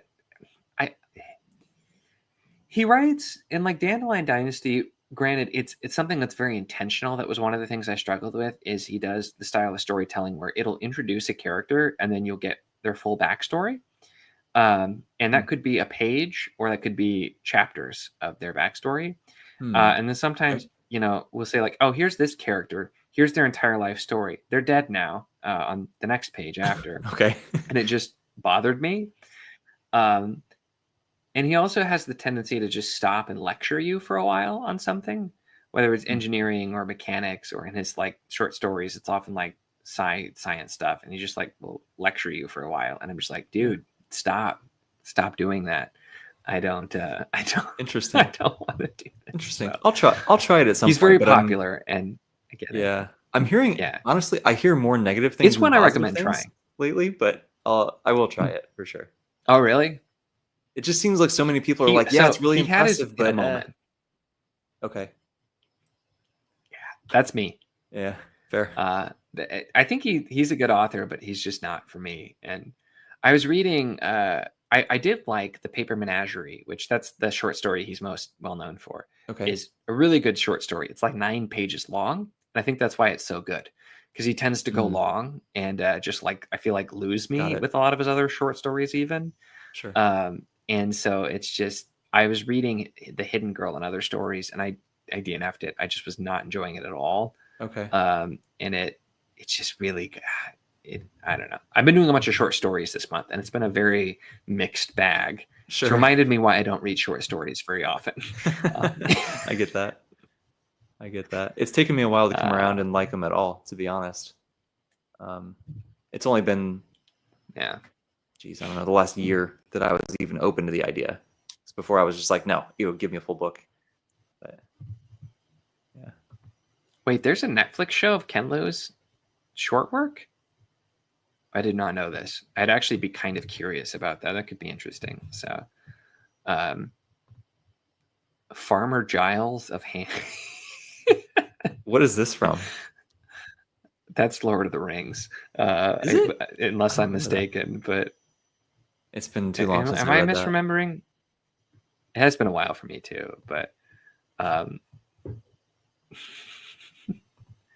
here's Paul saying an acquired taste. Acquired taste. Yeah, he is an author I recommend people try for themselves because I can both see and appreciate why people like him. I just don't personally. So, okay, I was correct. Okay. Nice. Okay, I'm a fake fantasy fan. Oh, then, I not guess. Lord of the Rings. So, Okay, well, I feel better. It's I feel other better. Yeah. I feel like he just sort of did what he wanted though, because he's got some random stuff that like people would eviscerate you for these days if you wrote it. Like the whole thing about like the invention of the game of golf. Like people would be like, "Are you kidding me? You can't put that in a fantasy book." But Is that in Lord of the Rings? it's Tolkien, so that's I think that's the Hobbit. He mentions there was a really like a large Hobbit. It could be Lord of the Rings. Somebody will correct me. That's the easiest way to get corrected, to say something incorrect about Lord of the Rings or Tolkien. But it's like talking about one of the Baggins's ancestors or something that knocked the head right off a orc and it fell into, or a goblin or something, and it fell into a hole. And it also invented the game of golf. And like that's a line in there. I feel like people. Oh, that's the appendices. Okay. Okay. I think they say it. Right. And it's been a long time since I've read. I started doing the audio to re-listen, and I haven't gotten around to continue. Although it is really good. I'm interested in those. The Andy Serkis ones, I'm really interested in. Yeah. He goes hard, especially for the songs. Like he sings this. Really? Like he tries really hard. Yeah. That's cool. That's cool. Here's your token. I hear he does a good Gollum joke. There you go. It's okay. It's not as good as the guy who did it in the movies, but okay. No, I'm kidding. Okay. But I think he's a natural storyteller. It's like his cadences and the way he does. He doesn't quite try to just like do the voices 100%, but like he does do a really good job. That's cool. Who was I talking to? I was talking to somebody. I can't remember who it was, but I was just like, this is gonna sound like an insult, and I promise it's not. If Andy Serkis was like if he looked like Brad Pitt, he would be the king of the universe. Like he is so unbelievably talented, but Hollywood is so shallow that like this dude is something else, but they keep just casting the most beautiful man they can find. And he has many gifts, but he's not Brad Pitt, right? Which none of us are. But every time I see him in anything, I'm just astounded. Oh, for sure. Yeah, it's he's really good, and you get that sometimes with the people, and I feel like he's been kind of pigeonholed as just the motion capture guy because he's done so much of that. But like he's acted, he's directed, he's done a lot of stuff and does a really fantastic job. Mm-hmm. So it's I think so too. Pantheon was that Ken Liu show, I guess.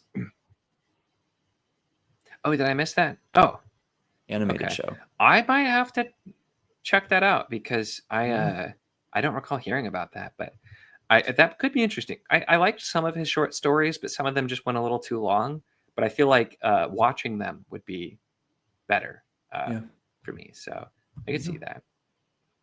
So I have not read Silverlock, but a quote from that is the inspiration behind the names of Morden's Need, the duology from Donaldson we talked about earlier. Really? Because it's the mirror of her dreams is empty until a man rides through it, and it's the mirror of her dreams that a man rides through. So, it's from the 40s. So it's a really I'm interesting. curious. I've been. So we have another person recommending Silverlock. So, yeah, there's so much stuff out there, man. I need to like. I haven't done a lot. Once you get pre-60s is where I become very much not well read, and it varies decade to decade. Yeah, I'm yeah. not nearly that well read myself, so I respect you even for going back that far. I'm trying. Yeah, it's hard, man. Well, like, yeah, it's my I say this without any like I don't have a definitive list. I need to make one at some point, but it's my life's goal to like read all the big fantasy series or at least try them. And so that list is always changing, and I'm not gonna like everything obviously either. Sure. It's one of those things, but like there's a lot, there's some big series. Like I love my possibly the first like legit fantasy I ever read, other than maybe like the Magic Treehouse, was the Chronicles of Prydain by Lloyd Alexander, which is a children's series from the 60s. And I loved that. And that was like, I ended up I had remembered it and I was trying to figure out what it was for so many years. And then eventually I found it and I read it in like my 20s again. And it's like, obviously it wasn't quite as good as when I was a kid, but still like for a children's book series from the 60s, like it's pretty good still, honestly. And so that's awesome. I tried some other stuff, but like, Ursula Le Guin has a lot of stuff in the 60s, McCaffrey and the Perm books in the 60s. Mm-hmm. I haven't done any of like the Elric books and stuff like that yet, but I plan to get to those eventually too. What are you, how are you defining like big fantasy series in the sense of your list? I mean, who knows, but like the way I mean it is just like any series that somebody would be like, oh my gosh, you're a fantasy fan, you have to read blank. Sure. I want to read all of those eventually. Yeah. And that's that's how I used to be like, well, like you said too, you read Song of Ice and Fire. And like, what do I read next? Like, that's what I've done. A pre-booktube, I'd just be like, okay, what fans of this? What should I read next? And try and find more of. And so now I have a million things to get to, but that's like I read Wheel of Time, and then that's when I did like Song of Ice and Fire. At the time, Gentleman Bastards was really, really popular, so read that, and then people were like, oh, try this, try that, and that was just what I did go through. So new, old, lots of stuff there. Yeah, I like that. Oh, you know what, John? I saw that you were reading Prydain in your thumbnail, and I was going to watch the video and then talk to you about it, and I haven't done that, but we definitely have to talk about that because that's my ultimate childhood favorite. It's so much fun. I don't know if have you ever heard of Prydain at all? I've not. I say like it legitimately is a 60s children's series, so can't blame you for not knowing. But the Disney film The Black Cauldron? Yes, I love that movie. It scared the hell out of me as a kid, but I loved it. A Prydain book. Oh, cool. That's a Prydain book. Yeah. So it's I think that's book 2 or book 3 in Prydain, and it's not a very faithful adaptation, but that's what it's from, is that. So interesting. That's cool. Now I just want to read Prydain again. Now I want to go watch Black Cauldron again. I saw a clip from that the other day. It's like terrifying. I'm sure I've seen that, but it would have been so many years ago that I have like barely any memory. I should watch it again too. Oh, dude, I remember it about like it vividly. In the book. Yeah, that'd be a cool video actually. It gave me so like horrible nightmares as a kid. I remember. Now I want to do that. Maybe I'll have to try and find time this weekend if I can. There you go. George MacDonald. Yeah, I've not. 1879. I feel like I've heard that name, but 1879, I'm not quite as well read.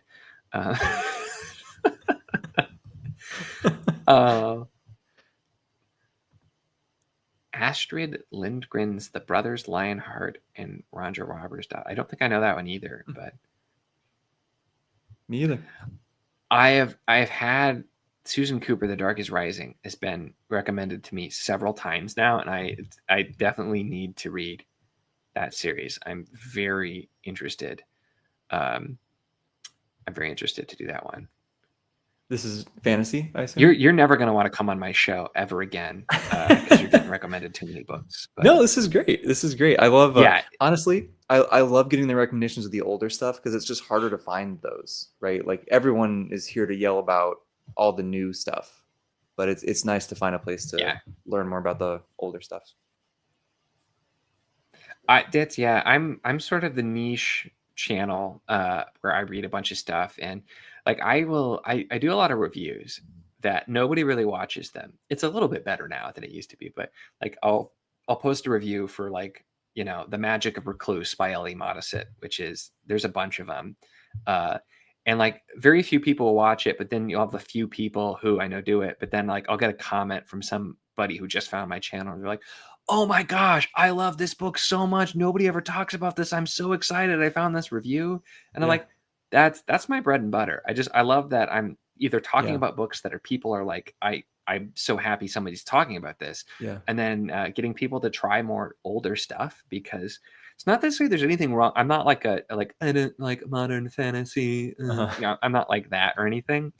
But just like kind of like I think it was Janny way earlier in the chat said is like, you think about all of the mid-list stuff now that nobody's talking about. There is the mid-list stuff from decades and decades. That's just some of the stuff's really, really good. And like people would love, people don't know about it. And I love trying that. And there's something like finding a series that you just end up falling in love with and like, oh my gosh. And then especially seeing people actually start picking it up too. It's been like, that's where I was so excited you were reading Thomas Covenant, because that's just, people don't talk about it. And I got to like live, I got into Words of Light and Shadow just before it started really picking up. So I've loved living vicariously through everybody checking it out the first time too. And it's cool. It's just like, it's so amazing getting to see stuff like that. Just like people pick it up and appreciate it. And I found so many things I love like that as well. That's awesome. That is a great feeling to see people picking up stuff that you really like. Absolutely. Elric stuff. I have some Elric collections I want to check out at some point. I think I have probably the same ones. I'm guessing that you do. Maybe. But the like 3 volumes. Ones. Yep. The cover art got me, man. It's like it's great. Especially like I love this one. Yeah. So the that's green really cool. too. Like that's fantastic. Cool. The third one I don't like quite as much, but those first 2 cover arts are just fantastic. Fantastic. I need to get the third one. I don't have it yet, but I haven't actually read any of them either, so I should probably do that. Yeah, I had me either. Oh yeah, the Chronicles of Amber by Roger Zelazny. That's another one. I don't. You've heard of that one? Okay, yeah. Zach actually was very generous and sent me the collection for my birthday. I think it's probably that exact thing. So I'm excited to check them out. Yeah. Well, this is 10 books here. I mean, and this is pretty big, but for 10 books, it's not. Yeah, come on. Pretty short and sweet for each one. Well, gosh, that's another one we'll have to talk about here. See, this is why Joanna told me to check you out because you're reading Covenant. And then I started watching some of your stuff, and I watched your bookshelf tour, and I'm just like, dude, like there's so many things that, and like, you know, you branch out a little bit more for me too. But like, I remember like you had the Bartimaeus books. Yeah, I loved those when I was a kid too. And like, there was just even some of that stuff. So those didn't, I reread the first couple last year, and they weren't, I didn't enjoy them nearly as much. So I stopped because I'm like, I want to just remember them very fondly. Yeah. Nostalgia is a fine line. Just not as good as when I was a kid. I mean, So yeah, but Yeah, I get that's it. Amber is wild. It's so hard to describe. It's just so strange and so unlike Okay. anything else I've ever really read. Okay. I did the first 5 though. It's a good one to binge if you find the time to do. Okay. There's 2 arcs, and I plan to continue because it's not going to be like an all time favorite, but it's just another one I'm so glad I checked out because it's Yeah. so interesting. Yeah. That's So awesome. That's and that, I mean, that doesn't put me off at all. Like not everything can be an all-time favorite, right? So there's still a million things that are very yeah, worth our time. oh absolutely. That's where too. It's I found a lot of series, and some even if there's some of the stuff that I've read that's like older, I'll be like, you know what, this maybe wasn't for me, but I'm really glad I read it just because I like Yeah. experiencing some of the older stuff. Um, I've heard a few people talk about it more recently, but is it Lud in the Mist or Lud of? I think it's Lud in the Mist. Okay. Um, by Hope Mearleys. It's from like the 1920s, and it is a very like classic fantasy. And I didn't like it that much, but I'm so glad I read it because it was just a fascinating experience to read something like that. And so it's just you. I don't know. Some of that stuff is just it's so interesting to check out, and I appreciate the experience, even if I don't always like everything I read. Sure. Um, You get that. so it's pretty good. Yeah. That's Um, awesome. oh, we got some Prydain love. I appreciate that. Okay. I am ashamed to admit I have never read Narnia. Um, Wow. I have seen the animated movie for the first one like a billion times. Watched that all the time when I was a kid, but I've never actually read the books, and I need to because Yeah. that's probably my most like shameful series I've not gotten to. So, I'm trying to remember. I don't remember it incredibly well. I read them when I was really young. Um, mm. so it's been a long time, but I remember liking them quite a bit. I I did them for did you have this in school where like you would read a book and then take a little quiz and you get points? And mhm. I did them for that. So that was fun. So I'll make this a really quick rant, but Okay. as I mentioned, I started reading Wheel of Time very young, but we had like you had to read with it was the Lexile system, like certain scored books, Okay. and mine Yeah. was rather high, so I was supposed to read stuff that were within that range, which there were very few options, and because Wheel of Time, despite being literal books for adults, not even for kids, because it's fantasy, it was rated somewhat lower, and so Oh. it didn't count. So I'd have to read like a stupid 150-page Gary Paulson book, take my little test, and then go to my 1,000-page Wheel of Time book that I actually wanted to read. So I had to do that a bunch That's uh, funny. when I was younger. So I have a bone to pick with Gary Paulson. Um, he's if you don't know, he wrote Hatchet. Is the Yeah. big one. Yeah. Okay. Um, he, the man had 3 ideas in his entire life, and he wrote about 40 books about them. They're all the same. He like there are like 10 different alternate Hatchet books, and then like the Mm. other one is like living on a farm, and he wrote like 20 books about living on a farm, all the same base. Drove me nuts. And dogs and hunting. It's like the third idea. It's just Isn't that all what the same. all of the books that they They're force you all to the read in same. grade school are? It's all just dogs and hunting and I something like guess I was vaguely racist also somehow.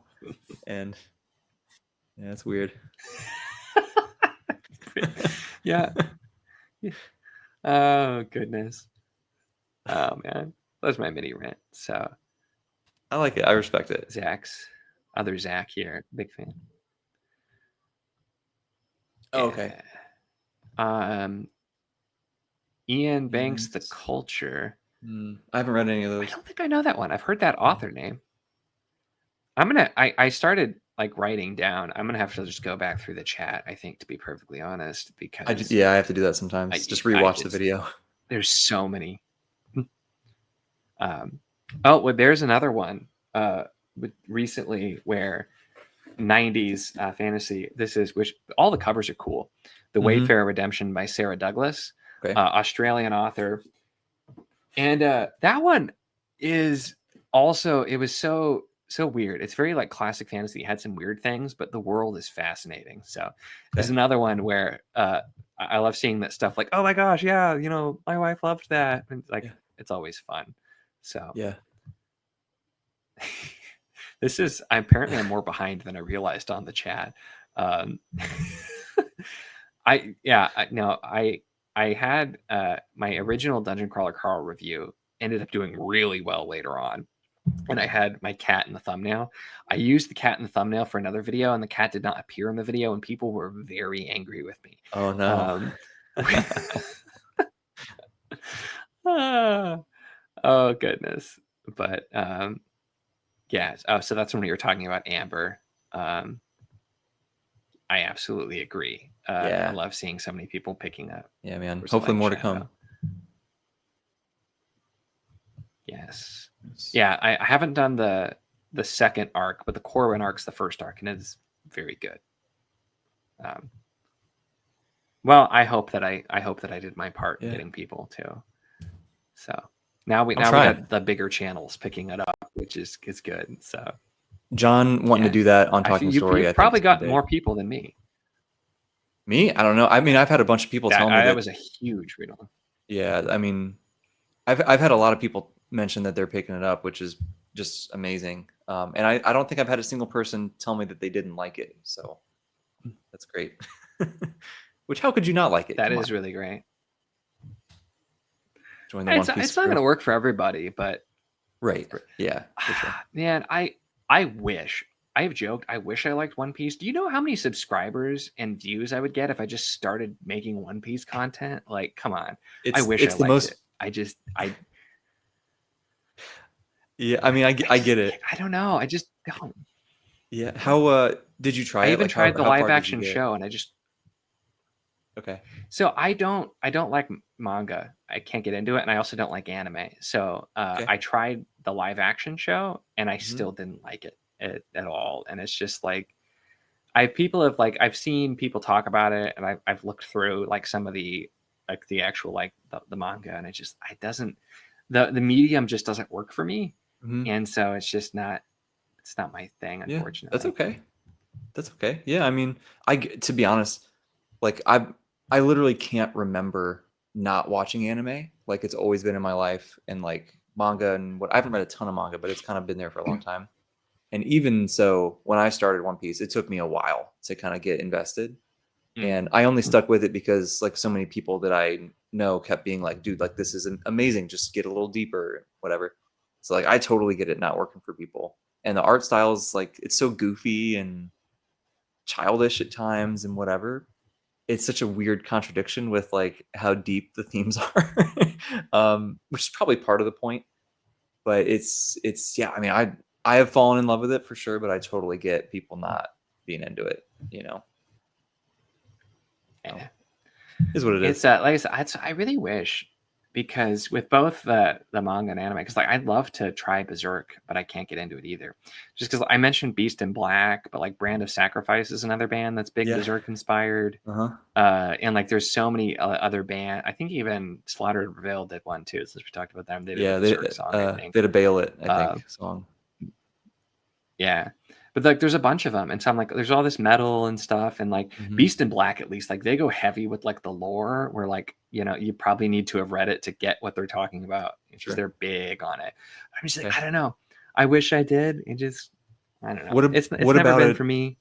Do you know what about it is? Like with Berserk, is it like the art style? Is it the story itself? Do you know? So at least with like actual like manga or graphic novels, just the visual format just does not click with my brain. Okay. I like to read my stories. Sure. So if somebody ever does a prose version, I will absolutely try it. Yeah. Yeah. Well, and that's where like, you know, I've tried every now and then I've tried different things, and it's just, for some reason, it just doesn't, the medium just does not work for me. And I haven't tried a ton, but over the years I've like leafed through something here or there and had other things recommended. And I just like, I'm there. And like, granted, audio is something too. I used to not do audio either. So I'm a little bit more open to that as like an option for storytelling, but like the actual, just the words, like adding in, and I know that sounds so dumb to me, because like, you know, it's combining like visual and print media, and like I like visual media, I like print media, but you put them together, I don't know, it just doesn't, my brain just doesn't like it. It just doesn't click. Yeah, whatever. That's totally fine. Just like there's some people that only like Yeah, visual stuff, right? They're just not going to read a book. It's to each their own. yeah. And it's one of those things too. Like I have no issue with it, and it's kind of a blessing and a curse. Like I've heard so many great things about some of the stories that are being told, and Mhm. so I just I'd love to try, but also the fact that I don't like it knocks so many things off my list that I don't have to get to now. Yeah, So that's true. that's the positive thing. That's true. Like, because when you're trying to balance all of that too, so it's probably good that I don't like every medium. Yeah, you could, if you wanted to. There's a couple options of how to watch Berserk that are solid. If you're interested enough in the story to get, I know you're not like a huge anime guy, right? But like, it's not like Yeah, it's not your traditional anime stuff that you would expect. It's very much is just an animated fantasy show. Um, so gotcha. if it helps to think of it that way, but like I think they adapted the major arc into an anime. It's like 24 episodes or something, but it's hard to find legally. It's on YouTube, I think, still, but they made it's split into 3 movies that I think is still on Netflix that they're Mm, good. It has a little bit of janky 3D animation that I'm not a big fan of, but it's not too bad. But they preserved the story okay. really well. So like if you ever wanted to, that's an option. Take 4 hours of your time or something to see the Golden Age arc and see what Fair everyone's enough. freaking out about. But I get it also, right? Some people like you might just hate it also, which is fine, you know. Um, There's that chance for sure. yeah, yeah. There's a And oh chance, my goodness, but I just realized that we're nearing the 2 hour mark. oh yeah. I also don't pay a lot of attention to the time, so probably going to need to wrap up here pretty Sure, shortly. that's fine. It looks like in the chat we were going back and forth about Zelazny. So Doug said uh, Amber's his favorite. Janie says it's her least favorite, but that there's a ton of good stuff, Mm. um, and recommends another thing probably to Playing to go back and write down later. there you go. Yeah, We this mentioned is a that rewatch the this, stream for the recommendations kind of video for sure. yeah, apparently, my goodness, there's so many. Um, so people talking about some of the stories. Yeah. Um, that's really funny, actually. Outreach. Whoa. Well, I was going to say that is nice of him, and he's very important to many classes. And I know Hatch is beloved, but I had to read too many of his books. Oh man! And then I think we were talking about comics and manga. Yeah. Yeah, the comics and People manga just get saying it's cheaper to very, buy books. especially manga gets ridiculously expensive if you want physical. Like it's unbelievable how expensive it gets. So you gotta I'm very much on the digital train with those, except like Berserk I own because it's one of my favorite things of all time, right? But like most of the Makes time sense. I'm not spending $600 on the One Piece physical editions. I'm sorry, right? Like, well, Oh man. I'll do the digital version for $3 a month.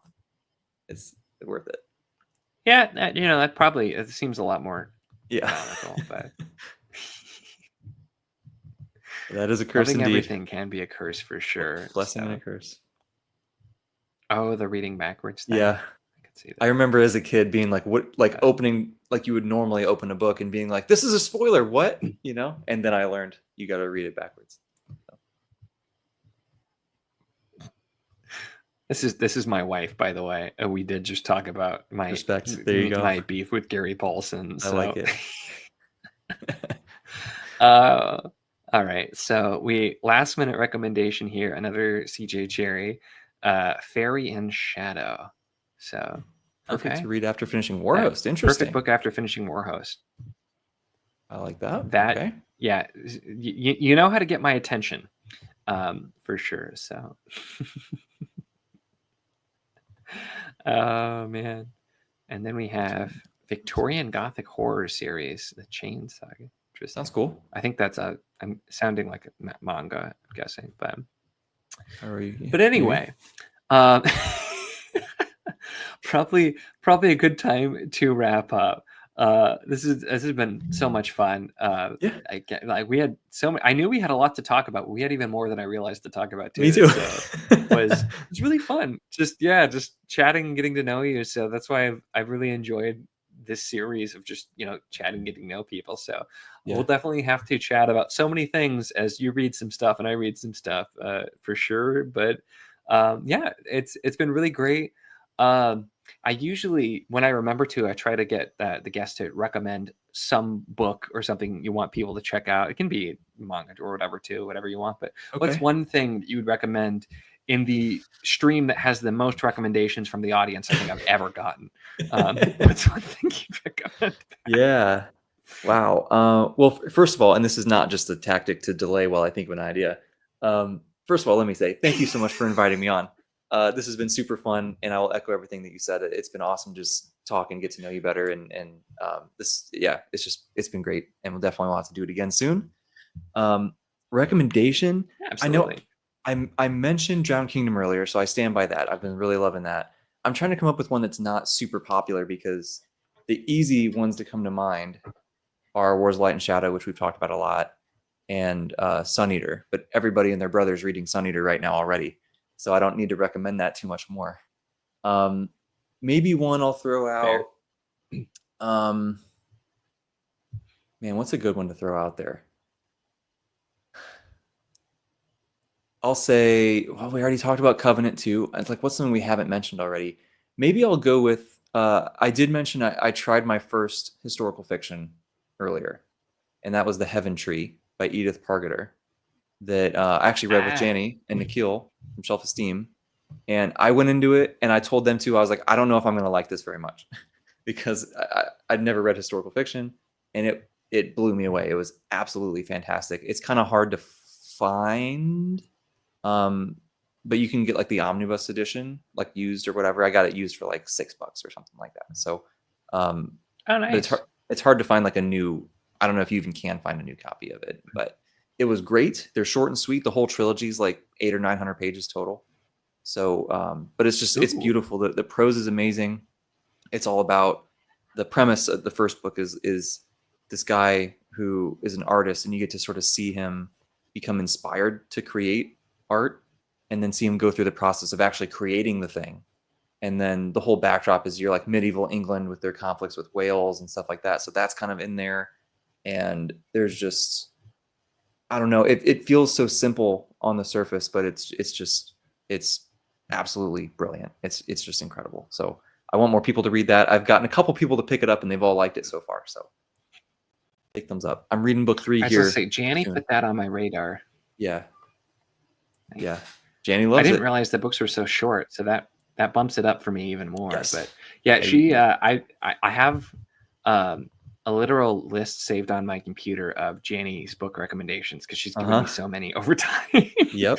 And Yep. so that's on there. And yeah, I'm really curious on that one too. So Yeah. that's definitely one I'll have to get to It's as well. great. So I agree ahead of time with that recommendation. So I always think like if you have any, like, if you're, I don't want to say artist because that feels like you have to be a painter or whatever, right? But like if you like being creative in any way, I think you'll really identify with the main character and like how his brain works, like how he feels about creating this thing that he's so passionate about. It's beautiful. That's what I'll say. very nice. I'm gonna have to get to that sooner rather than later because I'm so curious now too. It's whenever like Cool. I already have something I want to read and then somebody sells it really well. I'm like, dang it, I I really know. want to read it now. I know.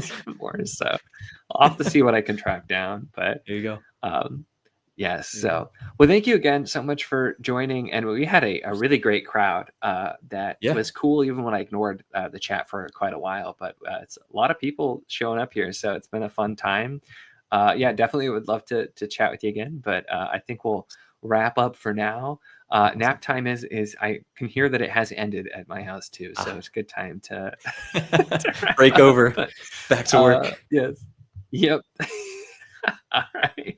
Thanks so much again, and to the chat, and we'll talk to you later. So bye, everybody. Thanks, everybody.